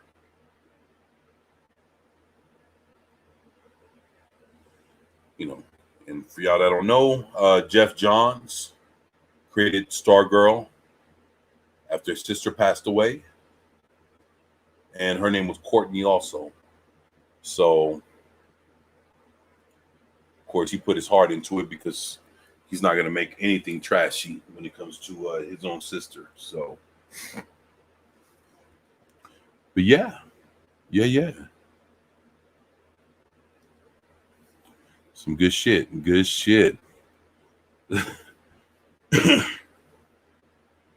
Only got 2 people watching. I guess I ran everybody off with Stargirl, right? But shit, I enjoy Stargirl. I really do. I really do enjoy Stargirl. So I don't have any problem showing that off. I'm not afraid to say, hey, I like this. It is what it is. I collect Wonder Woman. So I say out of the women that I collect Wonder Woman, Stargirl, and this is everything Wonder Woman except for that Wonder Woman where they drew her fat as fuck. fuck that. What's up, Vigilante? I'm still here, man. That's what's up, man. Thank you, Vigilante. So, but I collect Wonder Woman, and I collect the original first run of Jessica Drew's Spider Woman. I collect the first original run of the Savage She-Hulk, and then I collect Stargirl. Let me see anything else. That's it. That's it. The only 4 females. And between Stargirl, Spider-Woman, and She-Hulk, their runs are very limited. Oh, and Dazzler. I need to get like 10 more issues and I'm done with her run. She-Hulk, I need to get like 12 more issues and I'm done with her run. Spider-Woman, I need to get like 40. She only has 50 issues. I need to get like 45 of them. I just started. But it's only a 50 issue run, which is it's not much. And then Wonder Woman, I'll probably be collecting Wonder Woman for the rest of my life, to be real. Just, just trying to get her shit. That's going to just be a task within itself, man. It's going to be like a never ending mission. It's like one of us right now trying to collect the X-Men or I'm not going to say the Justice League because I'm seeing issues like, fuck. Let me see. The Justice League, their comic book run ended like in issue 200 and something from the original run of the Justice League that started in the 60s and ended, if I'm not mistaken, in the late 80s. That was 200 and something books. Now, look. Now, I'm going to tell y'all, if nobody ever knew, when it comes to a comic book collection, let's say, look, give you an example. Vigilante loves Batman. All right. If Vigilante wanted to collect Batman, the first thing I would do, Batman is so much Batman. Let's say he just wanted to do either the original run of Batman or Detective Comics, for an example. What I would advise him to do, for him to get the most out of his money, is for him to collect all the cheapest issues first. Do you know how many cheap issues? We're talking like, you could, like, somebody can sell 40 issues for $10. You go about attacking it like that. You get all the cheapest issues. You get them in mint condition. You get all the cheapest issues you can find. You know how many cheap issues they have? And then basically you start working your way up the price range. That's the best way for you to cover a good amount of comics for cheap. Go for all the cheapest shit they got first. And then as you get more established, your money is good, then you start going for the more expensive shit. Of course, you always go, you pay the cheapest price you can for the best quality out there. And like I've shown you, you can get comic books mint condition from the 60s and the 70s for $2 or $3 a piece. It's possible. Not every comic, because some things are just so famous that they're going to cost just so much. But then there's a lot of other shit that you can find. Like, for instance, I picked up Spider-Woman issue number 2 for like $2 in mint condition. I got it sitting right here next to me. And I mean, it's possible. You can sit there and you can build your collection of comics. But the thing is, go about getting all the cheap issues that you can get first, and then start building your way up to the more expensive ones. That's for me, that's the best way to do it. You zero in what collection you want, go for all the cheapest issues, knock them all out. And then you start working up the price range. So if you can get all the cheapest issues for $1 each, and then you start working up to all the comic books that that the cheapest you're gonna get are for $2. And obviously, if the more expensive the comic book is, it'll only be for two reasons. Either something significant happened in the comic book, or it's just the comic book is just so old that you're just gonna have to pay for it, man. That's it, man. Because you pay him, you pay a little bit more for vintage, man, and that's what it is. Me, I've been fortunate enough to find it and find it cheap. And shit, Vigilante knows, man. I'll help him. If he wants to track some shit down, I got him. You know what I'm saying? I got his back. Shit. I mean, that's just what I do, and I do it for fun. To me, it's fun, man.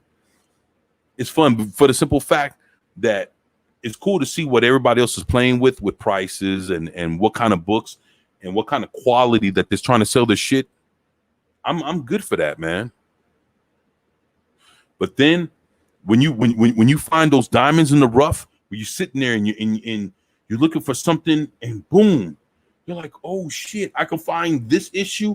Everybody else is fucking charging $50-$60 for this issue, but there's one dude out of all the fucking sites, all the different things that I looked through, this one guy selling it for $6, and everybody's selling it for like $70. Boom, I jump on it, bow, because anywhere else I look, I'm not. And then when you start looking at all the higher price, you get to find that same issue, and you get to see everybody charging so much for it. You start looking at, okay, everybody's charging $50, $60, $70 for this comic book.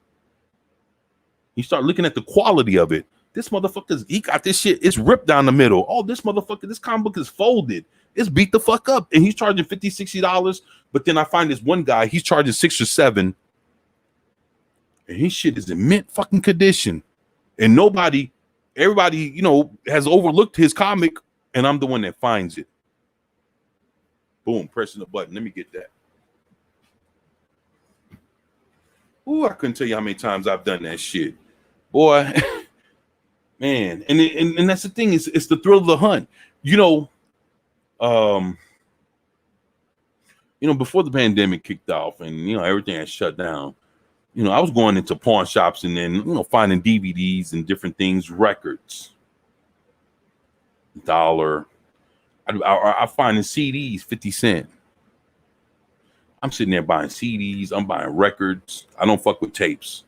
Thing is, with tapes, you got to be real careful with tapes because you don't know if they're chewed, you don't know if the tape is actually broken. Sometimes you don't even know if actual tape has been demagnetized. For a tape that you put into a cassette player, if somebody was to fucking pass it over with a magnet, it'll erase everything off the fucking tape.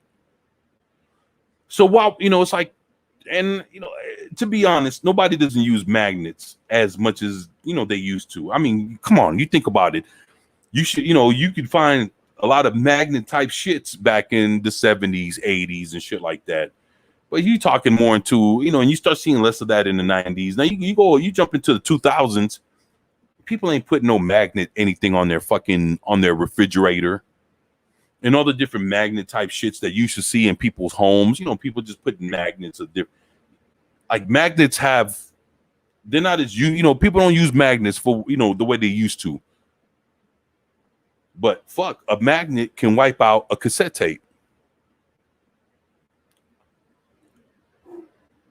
Lord Thoth, my man. Shit. Was good, man. I've showed off some comics. And you know what, Lord Thoth?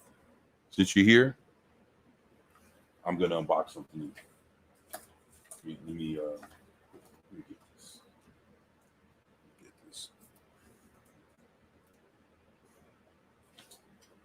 All right, what's this? Now this motherfucker got some weight to it, so I know it ain't no 3 comics. I can tell you that now, man. Hail to Lord Thoth, my man. Sitting here kicking it with Vigilante Williamson. My man Mark, the Infinitely Tired, just left. He had to cook some barbecue for the missus.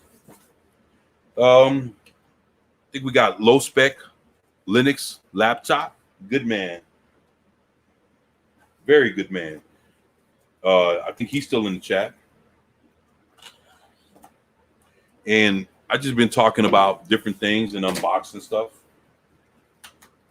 But I'm glad that you're here, my man. Oh shit. Let me flip this a little bit better. All right. All right, so you see, it looks like we have a nice little assortment. Let's see what we got here.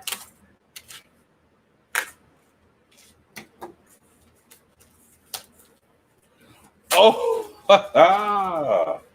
you know, I don't know if y'all remember me just talking about Golden Key Comics and all the different little comic book companies that were out back then. But right here,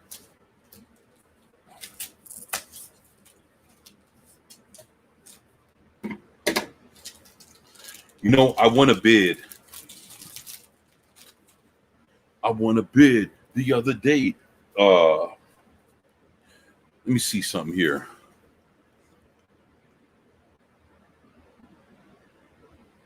Lord Thoth Comics. That's right, man. What's up, man? Give me some sugar. That's what's up, man. Hail Lord Thoth from Just Another Red Shirt. What's up, man? I'm glad to see you still here, man. Hail to everybody. Lord Thoth says my wife did an unbelievable job cooking some haddock on the barbecue with her beer batter. Beer batter. You know, I know how to make beer batter from scratch with Shiner Bock. Yo, the recipe, fucking killer, man. Gold Key. You love the old Star Trek. You know what? Lord Thoth, I was talking about Gold Key earlier because Gold Key went under back in the early 80s, like 81, 82. Gold Key went under. And I was telling folks earlier in this live stream that back when, you know, movies and TV shows were coming out, movies more like Marvel was getting the licenses to put out, like, you know, a Space Odyssey 2001 by Jack Kirby. They were doing like RoboCop. They were doing like Predator. You know, they like you were actually getting shit like Blade Runner on Marvel. And I was saying, you know, like Marvel and DC were getting movie properties, but then Gold Key were getting a lot of cartoons. They were getting like Hanna-Barbera shit. They were getting like Yogi Bear. They were getting like Woody Woodpecker or like Bugs Bunny comics and shit like that. So, you know, so basically while DC and Marvel were getting a lot of movie properties, you know, the comic books were doing adaptations of movie properties. You had Gold Key actually getting cartoons and TV shows. So that's when the original run of Star Trek comes in at Gold Key. Yeah. Yeah, man. Yeah, man. Gold Key, man. That's some good shit. Yeah, man. That's what I got here. I got a lot of Gold Key comics that just came in, and boy, some good shit. Let me show y'all what I got here. This is 1, 2. Oh, and it's a few other comics too. Holy shit. So let me get all my Gold Keys together. I was pissed because somebody outbid me on one of those, and I was not too happy. But the rest of them, I made sure I won. So I don't know how this runs. This is Gold Key issue 90210-407. I know what 90210 is, but look at this, man. Look at this. And mint. Look at that. Ooh, Lord Thoth. Look at that shit. Look at that, man.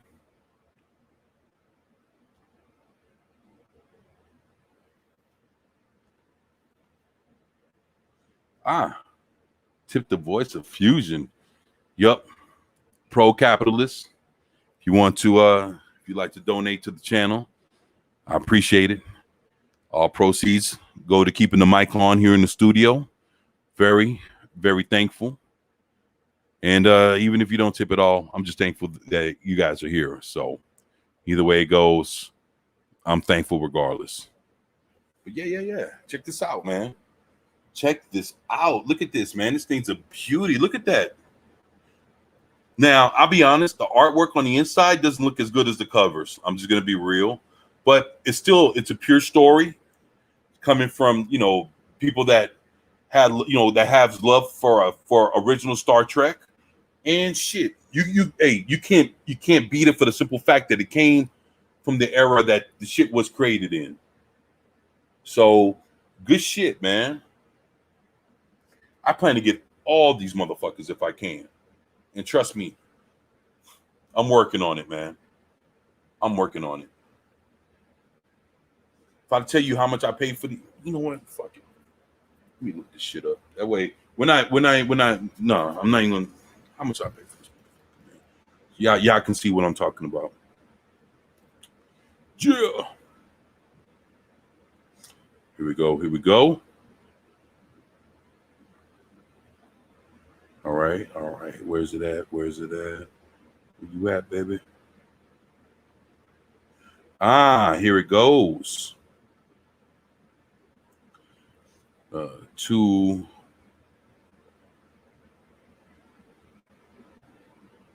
On those four, look, I got 4 issues. $17 for the 4 issues. $17 for the 4 issues. I just show you the first. Lord Thos, yeah, man. Let me see. Follow me on Twitter.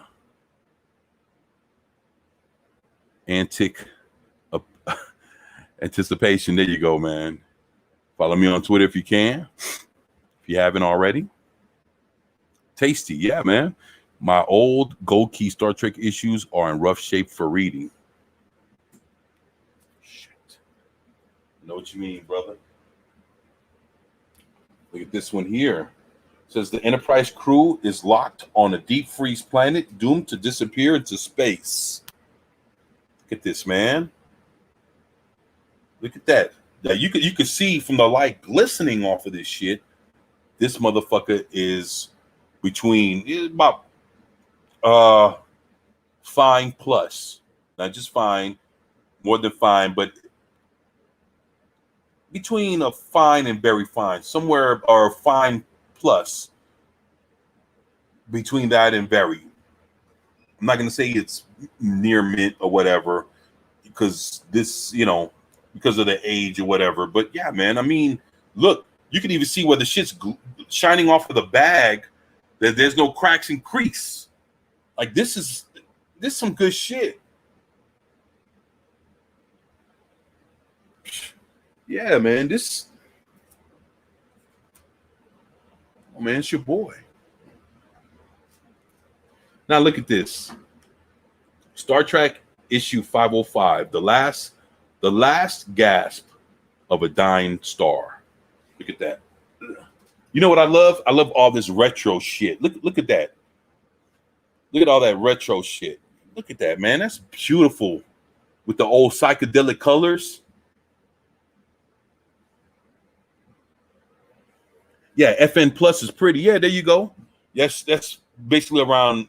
I would say that these are basically in that kind of condition. But again, like I say, when you look at it, look, man, this thing is clean.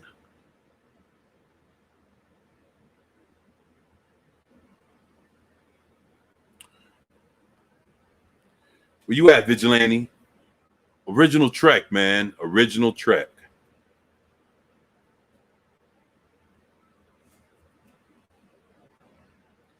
Now, this looks killer. This is the last issue. I don't have that one. Nice. Thank you. This is it says issue 505. So yeah, man, it's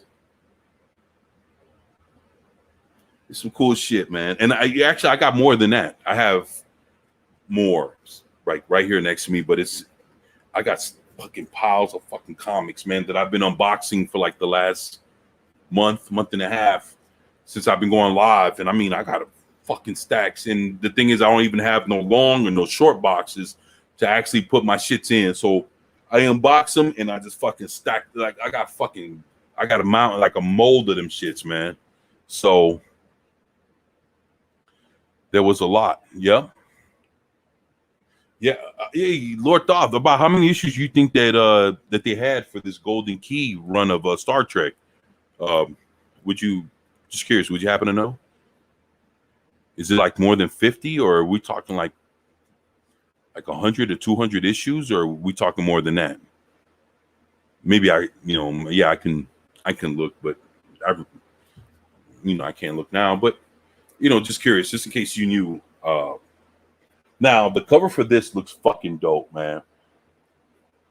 This says 90210-611. And the title of this one is called the Evictors. But look at that. That's just beautiful. Look at that. And like I say, look, if you look at oh, my bad. Look at the quality, man. Like you can see. Say no cracks, no crease that you don't need. Acapulco Gold is badass weed. There you go. Look at that. So yeah, man. Star Trek, the Evictors. You got this one, Lord Thoth? Just curious. It was from 1967 to 1979. 60 issues, maybe like 61 or 62. Wow. That means that I can get that. That's obtainable. See, I'm gonna tell you something. Anybody that just my recommendation. But if anybody that really wants to get into a comic book collection or wants to start one, oh, you got that one? That's what's up, man. My thing is, if you're gonna start a comic book collection, first, whatever you zero in, like I said, my first piece of advice, after you research what you want to get and you know what you want to get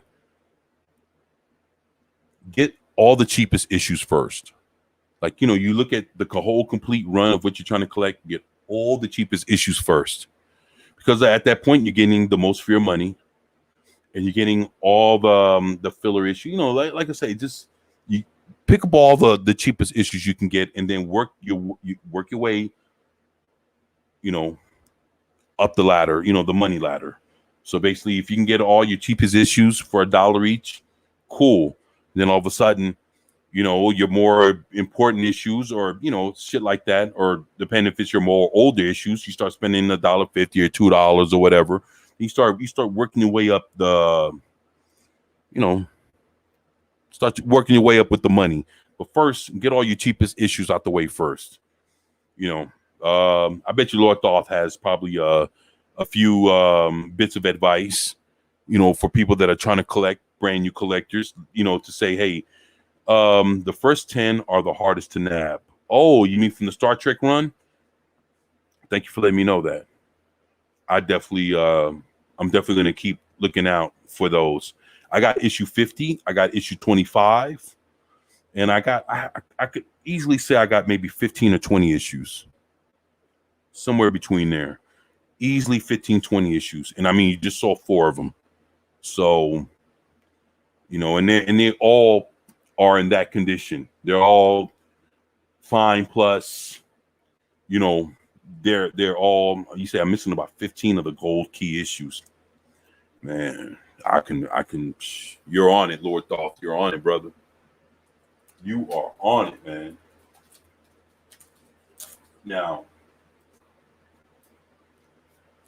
Now these 3 issues here, I'm collecting the Dark Knights Death Metal series, and I know people will have might have some choice words about that, or don't particularly care or don't like the multiverse. And to each his own. I love the multiverse. I love everything about the multiverse.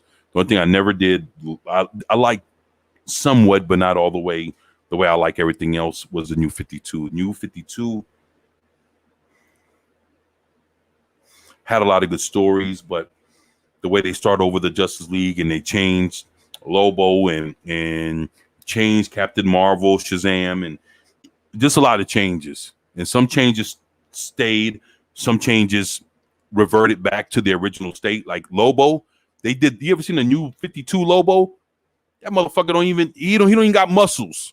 He's white with red eyes and black shits around his eyes, and he's a cuck. Lobo's built, long hair, mustache, goatee, chain on his fucking arm. The other Lobo carried a gun, like a pistol or some shit. Like who the fuck wants like what the fuck are we doing with Lobo now? You trying to reimagine him to be a piece of shit? Like that's not how you do Lobo, man. And then they brought him back to his original state with the cigar and smashing all the chicks and drinking and beating the shit out of everybody and like a biker, you know what I'm saying, with the fucking vest, the leather fucking vest and the fucking wife beater on and some jeans and those fucking boots with the skull on his nuts and the fucking skulls on and the stars on his knee pads and shit like that. That's Lobo, man. I got Lobo's first appearance with what's that, Omega Man #3 or whatever. I got the whole run of the Omega Man. I got like issue 1 to like what 32 or 33, or it was like issue 30 something. I got the whole run of the Omega Man. So I have all the appearances of Lobo, like his first, second, third, fourth, fifth appearance. I got all that shit. Then I got all his limited series. Man, I can go on with Lobo. But with that being said, going back to his Dark Knight's Death Metal. They have Dark Knight's Death Metal issue #1, Hawkman Found. And this is a tie-in to the Dark Knight Death Metal series. And this is Hawkman's part or his involvement in the series. And that's him choking out Batman. Yeah, I cut for Hawkman. He's fucking bone hard as fuck.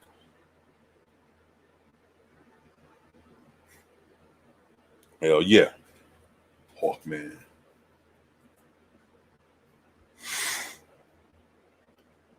I hate the New 52 Lobo. Have you seen the new DC Superman versus Lobo series? Nah.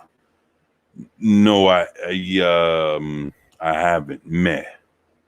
Oh, that Omega Man series was awesome. You know what? That Omega Man series was original. You know, it was original. You know, Lord Dolph, back in the 80s, they had a lot of original runs that they were short. They lasted maybe 2 years, maybe 3, and they were done. Like the Power Pack. You remember the Power Pack? They had the Power Pack. They had the Omega Men.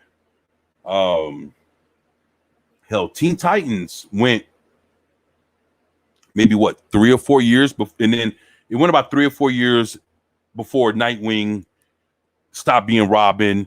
Then when and then when Dick Grayson became Nightwing, they went into Tales of the Teen Titans. Then they cut it off, and then they restarted it with the new Teen Titans all over again with the new #1 with Nightwing on the cover. I got all that shit. I got, I have all that.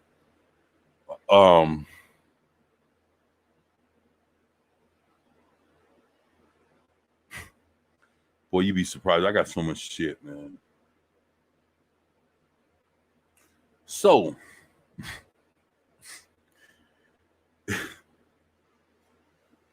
let me show y'all this. Now, I'm collecting the Batman Who Laughs, right? Reason why is because, he's the one that started up the whole Dark Knight Death Metal thing. So, with me loving the multiverse and collecting the multiverse and all that,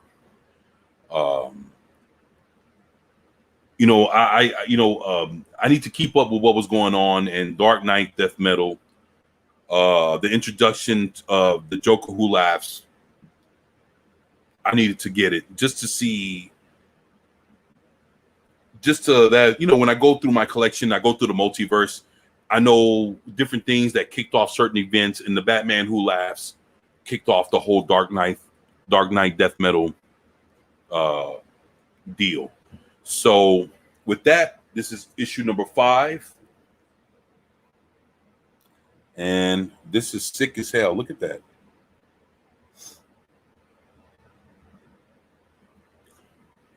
Come on. It's crazy. He got the Batman ears and the spikes, you know.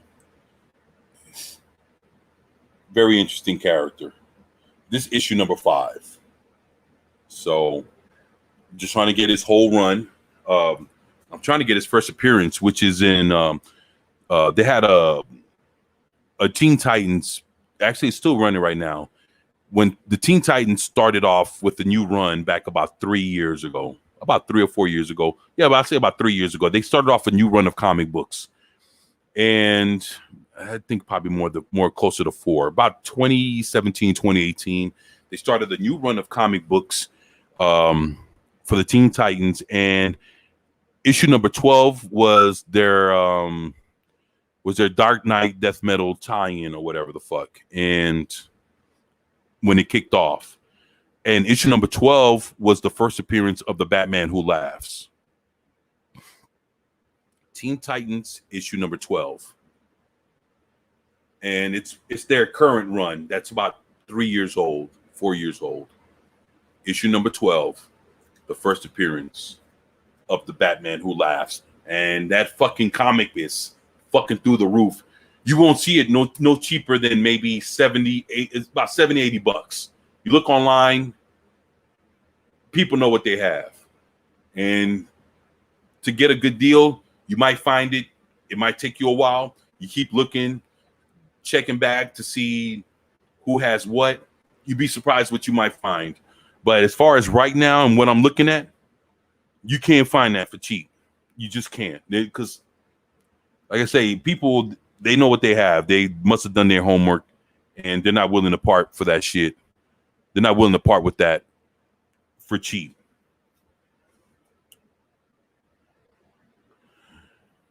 Vigilante Williamson just blew that shit up with a $5 super chat. Vigilante, thank you, my brother.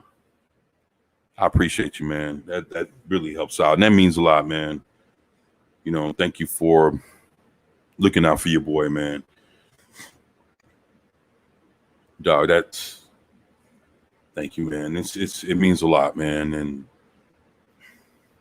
I'm humbled, man. I'm appreciative, man, and I'll always be thankful, man. And I appreciate you, man. Been an awesome friend, man, since day one, man. And here you go, blessing me, man. I appreciate you, man. Thank you, Vigilante. That shit means a lot, man. Thank you, bro.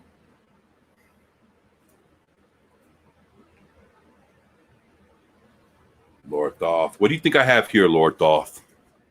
I love the Bronze Age stuff. Yeah, me too, man. Me too. And thank you again, Vigilante. I appreciate you, man. Lord Thoth, you'd be surprised what I got here in my hand.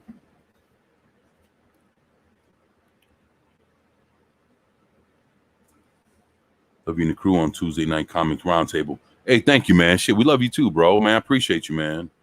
Vigilante says no problem. Man, thank you, Vigilante. Like, awesome, bro. Thank you, man.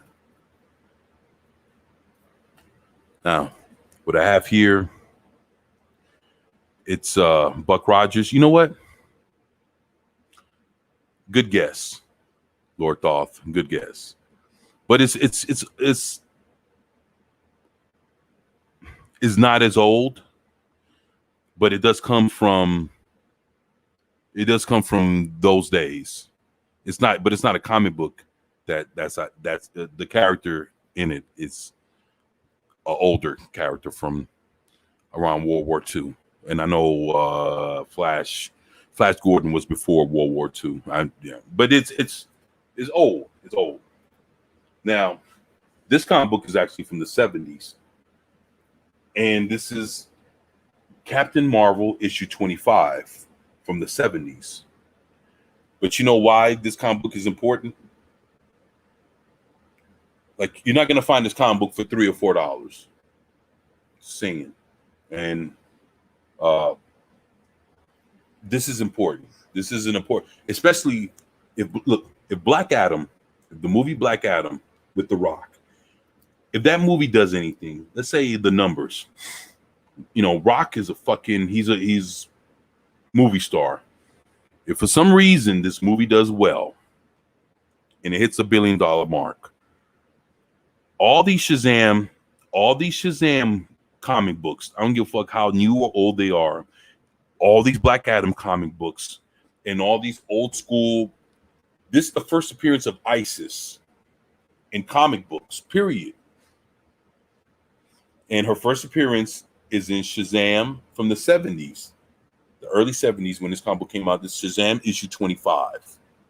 And if you look at it, this ain't somebody's beat up ass comic book that was rolled up and put in somebody's back pocket like they used to back in those days and shit. This is good shit, man.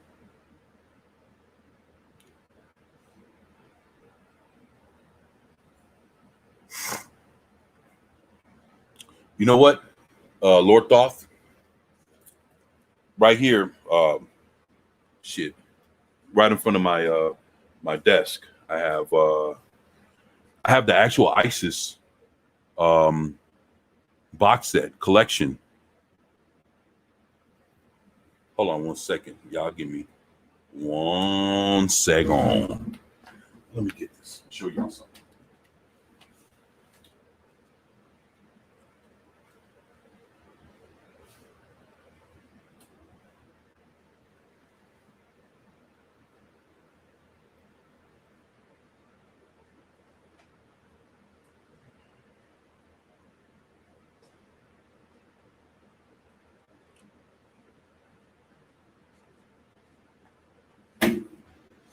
All right, here we go. Here we go. All right. Check this out, Lord Thoth. This is the original. Like, this is actually this is out of print. Like, you can't, if you find this, you're not gonna find it no cheaper than $150, $200. You guys can look on the net, and if it doesn't have this picture, let's say if you try to look for this is a DVD box set. If you try to look for this and you don't see this picture, then you're looking at the fake version. And it took me about 4 or 5 times of buying all the fake versions for me to finally get my hands on the real version. This is out of print, and I got this in an auction. Like, some dude auctioned it off, and I killed it. But I know that, and I had to spend birthday money on this one, back about 1.5 years ago. And even then, when I paid for it, this was I paid $70 for this,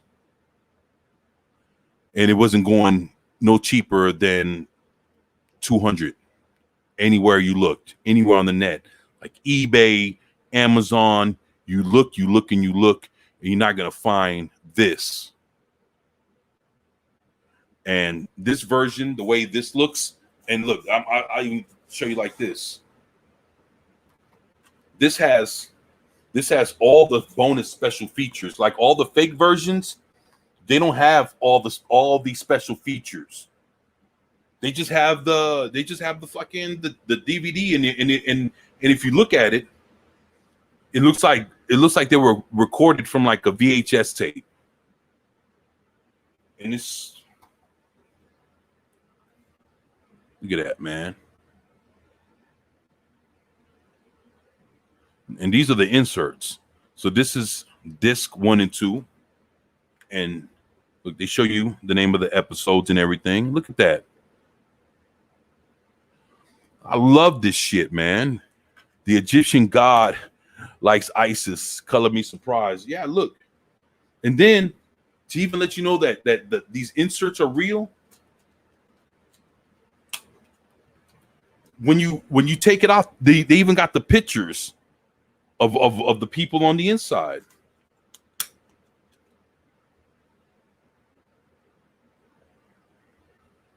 So this is the real shits. Because people ain't nobody gonna go this far with some fake shit to put it all in, picture on the inside, all the other shits on the outside. They're not gonna go that far, man. Yep. And like I say, this is a limited print. Yeah, they only put out so many, and after that, Warner Brothers just left it alone. So, you know, you won't ever. And this is the second case for it. Look at that. Remember that? Almighty ISIS. Yeah, that's some good shit, man. So basically, look at that. And then right here, they got the insert right here.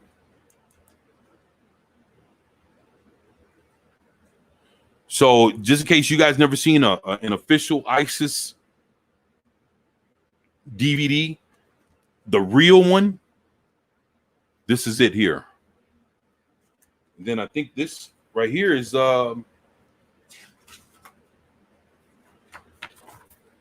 a booklet with all the shits in there. Right here says The Secrets of ISIS History. Look at that.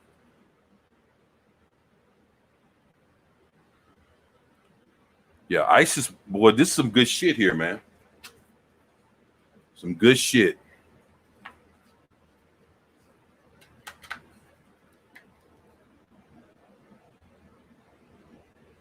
Let me see, Lord Thoth. Let me see, the Egyptian gods like Isis color me surprised. Lord Thoth says, just another red shirt. She is gorgeous. Just another red shirt says, Lord Thoth, no argument there. Lord Thoth says, she is my daughter and student. I am proud of Isis. That's what's up, Lord Thoth. Good shit. Good shit, man. Yeah, this is and then this box, like dude that owned it, he didn't do nothing. Like this box is fucking fresh. Like this is a clean box. It's so with that, and see at the top, you know, you could tell like the show was going on back then. So at the top of the comic, they're sitting there trying to promote the Shazam show and the ISIS show. And boom, you get the first appearance of ISIS in comic books. Yep.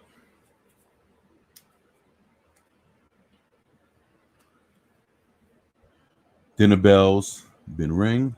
You seen you taught her almost everything I know. LOL. That's what's up. Hey, just another red shirt. You take it easy, my brother. Thank you for being here. It was great having you. Man, enjoy your dinner, man. You take it easy. Take a load off. And thank you again, man. It's always a pleasure to have you here. And it's an honor, man, to have you here. You're awesome. Just another red shirt. And like Vigilante says, he's not just another red shirt. He's the red shirt. The one and only, man. Great dude. Thank you, man. Now, this Lord Thoth, this was a steal. The fucking the Shazam show on fucking Blu-ray, man. This is awesome. Look, now you can find this on DVD, right? You can find this on DVD. And it would cost you about $20 that I've seen. Do you know? You know, I found this for 10, and this is the Blu-ray. Good shit, man. Good shit. Brand new.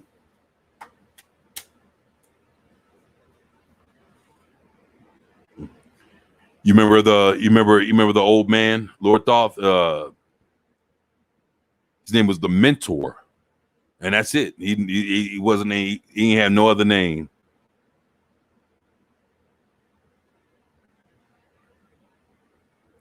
Some good shit, man.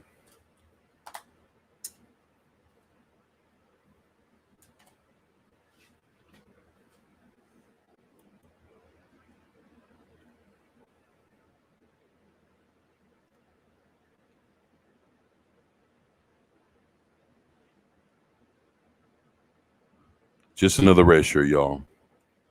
just left the building. Thank you. Thank y'all. TS. SJAW. What's up, TS? What's good, man? People used to say that Shaq was in the Shazam. Nah, that's man, autocorrect. LOL Shaq. You know what? I know what you meant.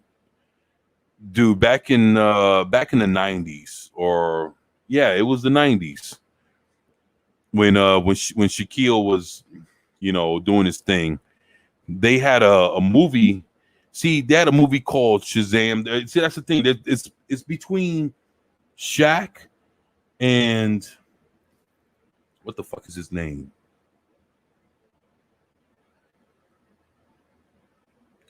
The light-skinned dude from a different world. The one that did that movie, Sinbad. Okay, Sinbad. So this is the thing here, from what I've understood, man. Between Sinbad and Shaq, there was a movie that was either called Kazam or Shazam. And people are saying that they were, I know Shaq was in a movie called Kazam, if I'm not mistaken, and he was a genie or some shit. And then I know, if I'm not mistaken, people are saying that with that,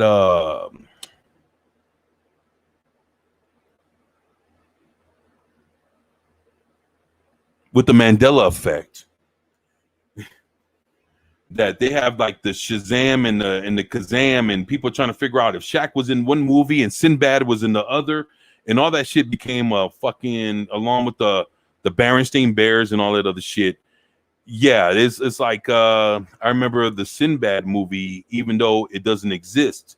Yeah, and Kazam, yeah, Lord Thoth. That's one that I'm talking about, right? And that's the thing. People got both actors confused with both movies, and it's been like a Mandela effect kind of thing where people say, "Yeah, I remember it, but I don't," or it happened, or it didn't.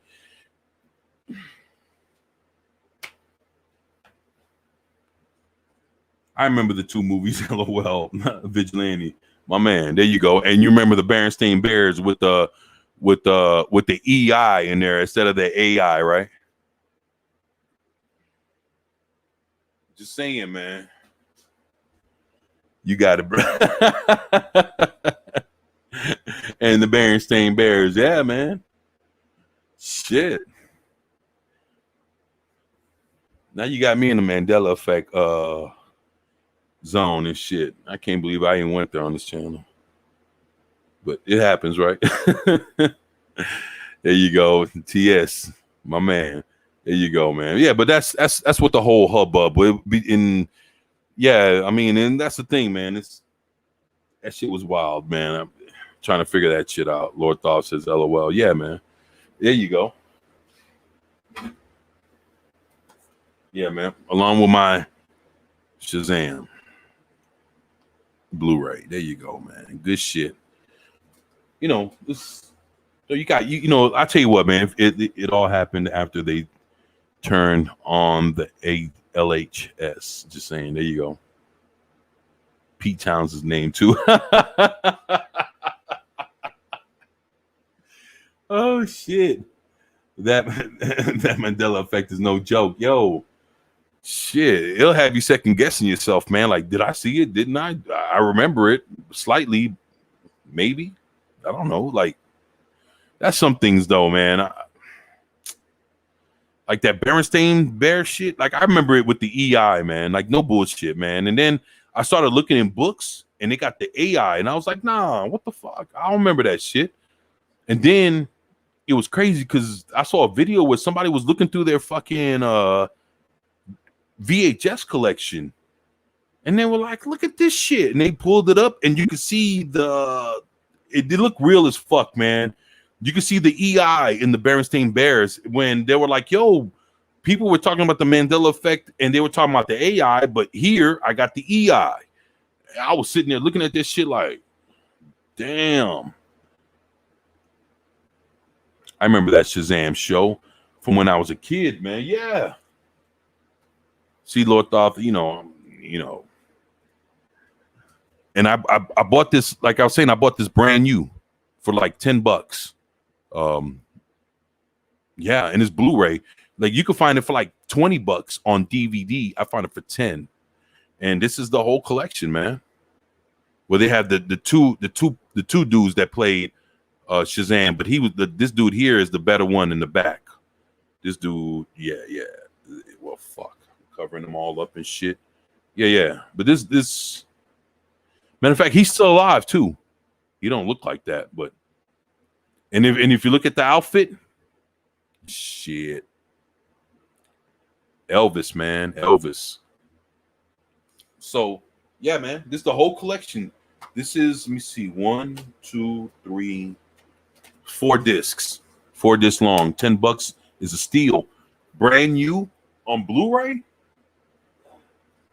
And that's the thing. Like something like this would normally go for like 25 or 30, you know, because it's Blu-ray. Even though it's old, you know, it's not. It's people are not going to the stores buying this like they would buy anything else.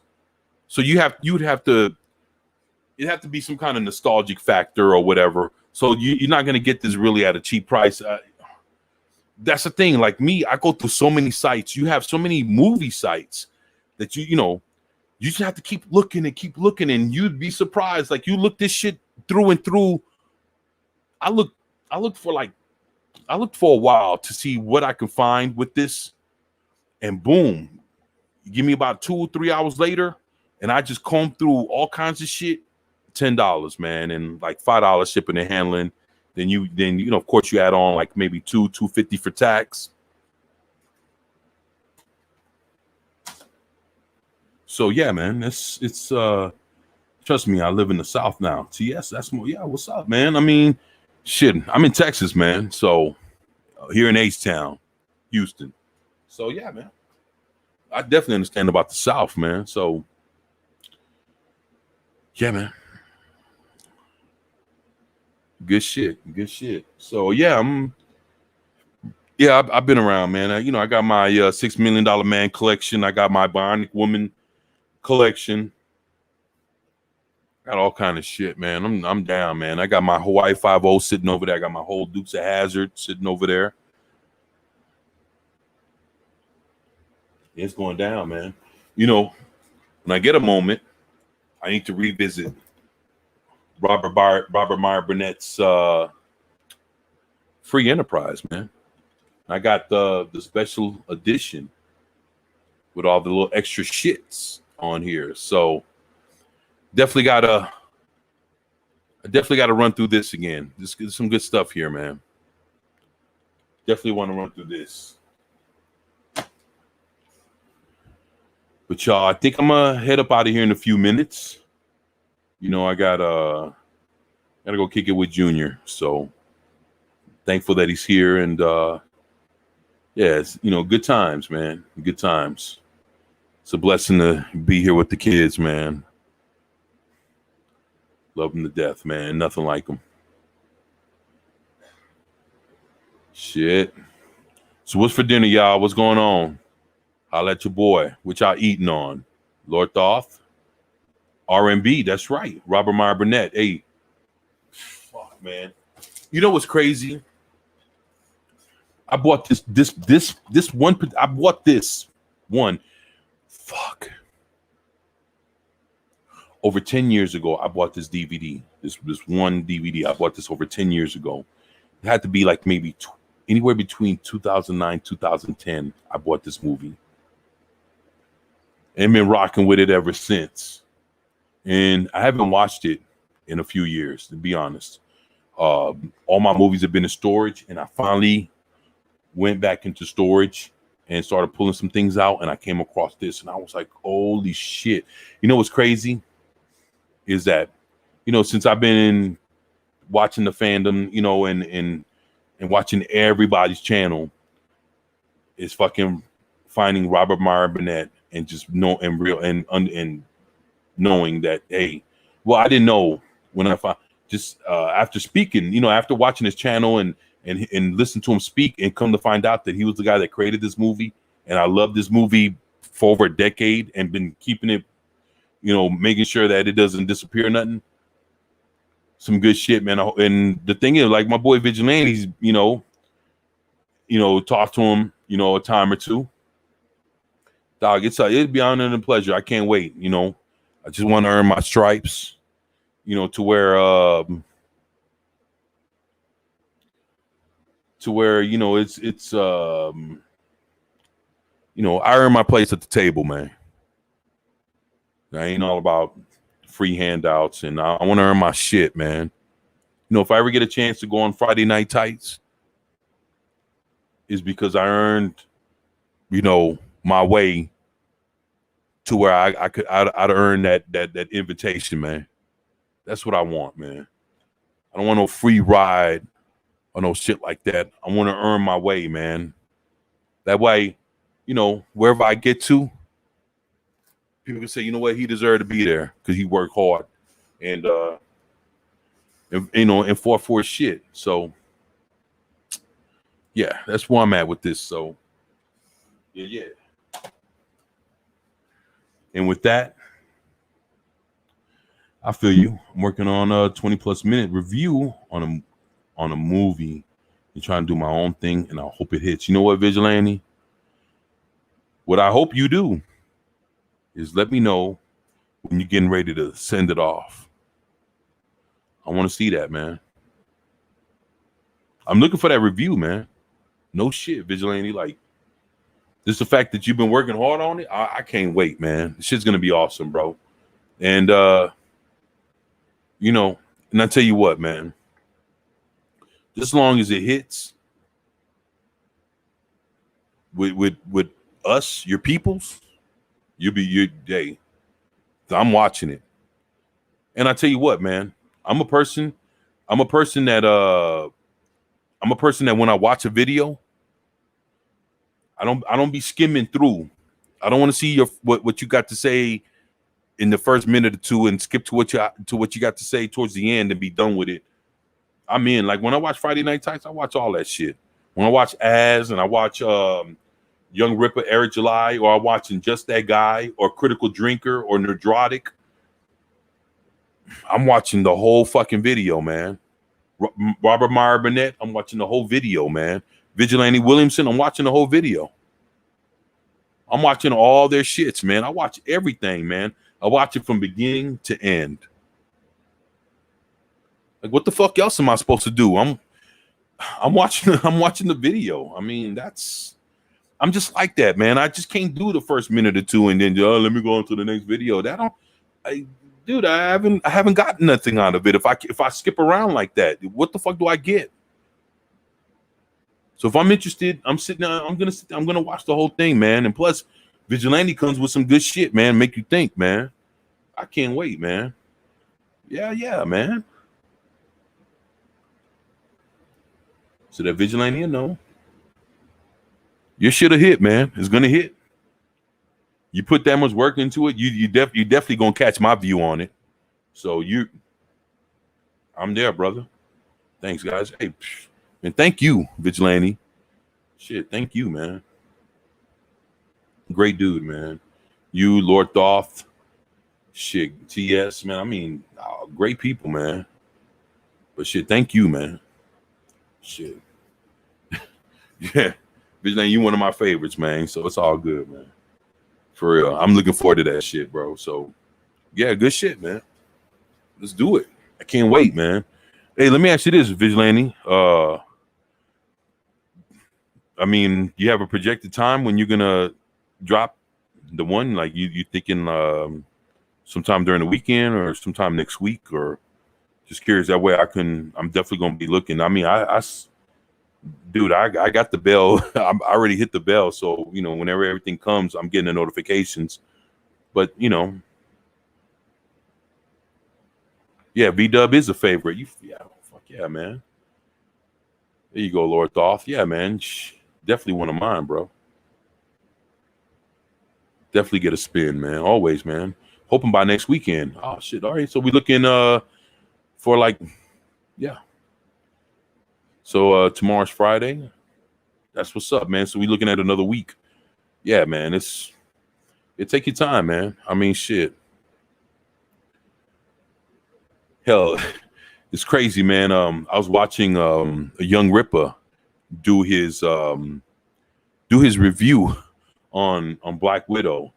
Me and my son was watching it earlier today, both laughing at his ass. He's funny, man. And he was like, man, if y'all sat there and watch Black Widow do her shit for 2 hours, you can sit there and watch one of my fucking reviews for 25 minutes. And if you're a person that can only stick around for a minute or two, I advise you now, get the fuck out of here. I said, damn. He said, yep. He said, get your ass up out of here. If you can't stick around and you got short attention span and you can only sit around for a minute or two, then this ain't the video for you. Move around, man. And I was like, shit. I was cracking up, man. And I was like, yo, that's some good shit. Yeah, man. Good shit. So next weekend, man, I'm be ready, man. That's gonna be some dope shit. Now, and the fact that you putting your heart into it, man. You putting your time to it, man. Definitely gonna get a spin from me, man. So yeah, me and Junior sit back and watch it, man. It'll be dope, man. Shit, yeah. Shit, Young Ripper's fucking his shit was 25 minutes, man. I watched the whole thing, so that was earlier today. Hell yeah, man. Let's do it. I can't wait, man. Yep. And shit. I tell you what, man. And with that, your boy is gonna go and head on, man.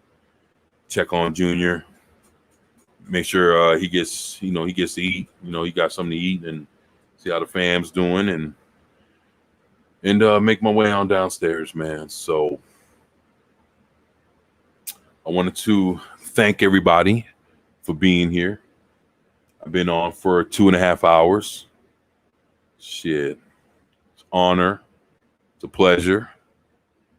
And you have a good night, man. Hey, Vigilante, you have a great night too. And I got some things that tell JR I said hi. You know what? I will.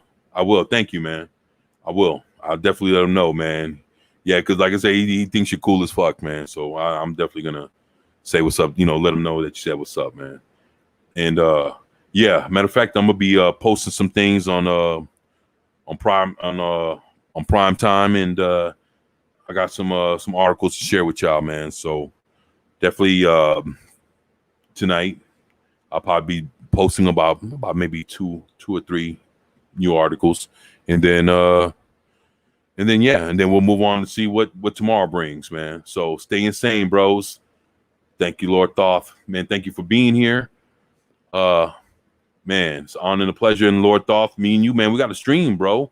Hey, if anybody is watching, if you haven't subscribed to Lord Thoth, to Vigilante Williamson, and Low Spec Linux Laptop, or to Fat Steven Seagal, all the other great YouTubers that tend to swing through here from time to time, please do.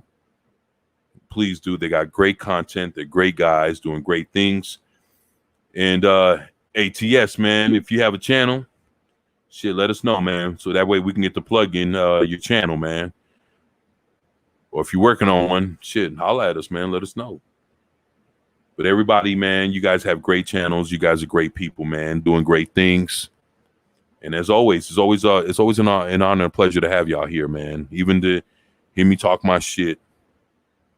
I know that I'm amongst, good people, man. And can't ask for no better than that, man. And I'm thankful, man. And you guys have blessed me in my life with good shit, being my friends and supporting me, being, coming to the channel, watching my videos. Like I always say, man, I can't do it without y'all, man. Without y'all, there is no me. So I hear that the Comic Book Roundtable is on your channel on Tuesday. It is, man. This Tuesday coming up, I will be hosting the Comic Book Roundtable for the first time. And my guest will be Vigilante Williamson. So Vigilante, I already talked to him the other day, said he was going to join me this coming Tuesday on the Comic Book Roundtable. And for those that don't know, me, Vigilante Williamson, and Fat Steven Seagal, we have a show that we're starting off on Mondays. It'll be 6 o'clock Central, 7 o'clock Eastern. Show will be going for about an hour and a half, 2 hours. The show is called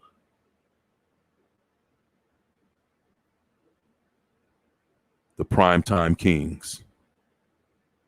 And we'll be covering different topics on around pop culture that normally folks don't get to hear about. You know, little stories, different things that normally get overshadowed or don't get discussed because there's, you know, not enough time in the day for people to cover it. And what we're going to do is we're going to take all the little small topics that kind of get swept under the table and kind of shed a little light on it, you know, put a little perspective on it, put our minds on it and, you know, discuss it. And, you know, that way folks can actually know what's going on with other things other than Star Wars and whatever the fuck's going on with DC and DC Comics and Marvel and Disney and all the other, you know, everything else that we hear about every day. We're going to be talking about more of the things that you don't hear about every day. So looking forward to that. That'll be Monday, 6 o'clock Central Time, 7 o'clock Eastern. And if I'm not mistaken, California's 2 hours behind Central. So if it's 6 o'clock Central, it'll be 4 o'clock Pacific. And for the rest of the world, I don't know. But yeah, that's what we got going on. And I'm excited. I'm with two great people. And we're going to put on a hell of a show. And we're going to do our thing, man. So I'm excited. Dope. So I can promote it now. Dope. There you go, man. There you go. Vigilante. Awesome dude, man. And I'm excited, man. Working with some good folks, man. There's nothing like it, man. There's nothing like coming to work and being with the people you want to be with, man. To me, you know, it's a job that, you know, that I only get blessed from the great people that watch it, you know. So I'm blessed, man, to be here around great folks. And you know, this is what I want to do with my life, man. So if I can be here with y'all and entertain y'all, shit, I wouldn't pick anything else over it. So with that, I want to say thank you, Lord Thoth. I want to tell you thank you, Vigilante, man. Thank you guys for being here. TS, Low Top Linux Laptop, The Wake Down, Fast Steven Seagal, and just everybody else that comes through. D.D. Myers, the Catman himself, Mark the Infinitely Tired. Thank you guys. Thank y'all, man, for being here, man. Love y'all, man. I appreciate y'all. And thank you, Lord Thoth, man. You're fucking awesome, man. Thank you, man. And yeah, you guys enjoy yourselves, man. Enjoy yourselves. Get you some drinks, man. Get something to eat. Watch y'all a movie, edit a video, you know. Get your little son with the girlfriend or the wife. You know how that goes, man. Do y'all thing, man. And as always, it's your boy 24/7 with 24/7 Fusion Media. And I'm out. Peace. And thank y'all, man. You guys are fucking awesome, man. Man, you guys have made my night great, man. And like I say, thank y'all, man, from the bottom of my heart, man. Appreciate y'all. And for everybody that'll catch this on the rewind, if you do, thank y'all, man, for being here and watching this, man, and just spending your time with me, because your time means everything, and it's something that you can never get back. So thank you, and it's an honor and a pleasure. And I look forward to seeing y'all tomorrow. I'll be getting on about 2:30 tomorrow on Friday for the pre-show show to open up Friday Night Tights.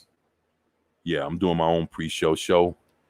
And TS, good shit, bro. Keep it up. Thank you, TS, man. That means a lot, bro. That means a lot. Come from you, man. I appreciate it, man. Any good feedback that I can get back from anybody, man, it's just reinforcement that hopefully I'm doing good, man. Sometimes you don't hear shit and you don't know. And sometimes you feel like you're just flying blindly. And if if I don't hear from y'all, man, I never know if I'm doing good or if I'm doing bad, man. So that means a lot, man. And thank you, man, for real. And I'm looking forward to seeing y'all tomorrow. Like I say, about 2.5 hours before Friday, wherever you at, 2.5 hours before Friday night tights kick off. I'll be here again, showing the rest of the shit that I didn't show off tonight. I'll be right back at it, doing it once again, and shit, just being here with y'all, man. So hopefully I get to see y'all, and if not, catch y'all on the rewind. But I'm thankful, and shit, y'all take it easy, man. Y'all be safe, man. Enjoy your evenings, man, and spend time with your family and girlfriends and loved ones and shit. Enjoy just being alive, man. Here you go. So y'all take it easy, and peace. Peace.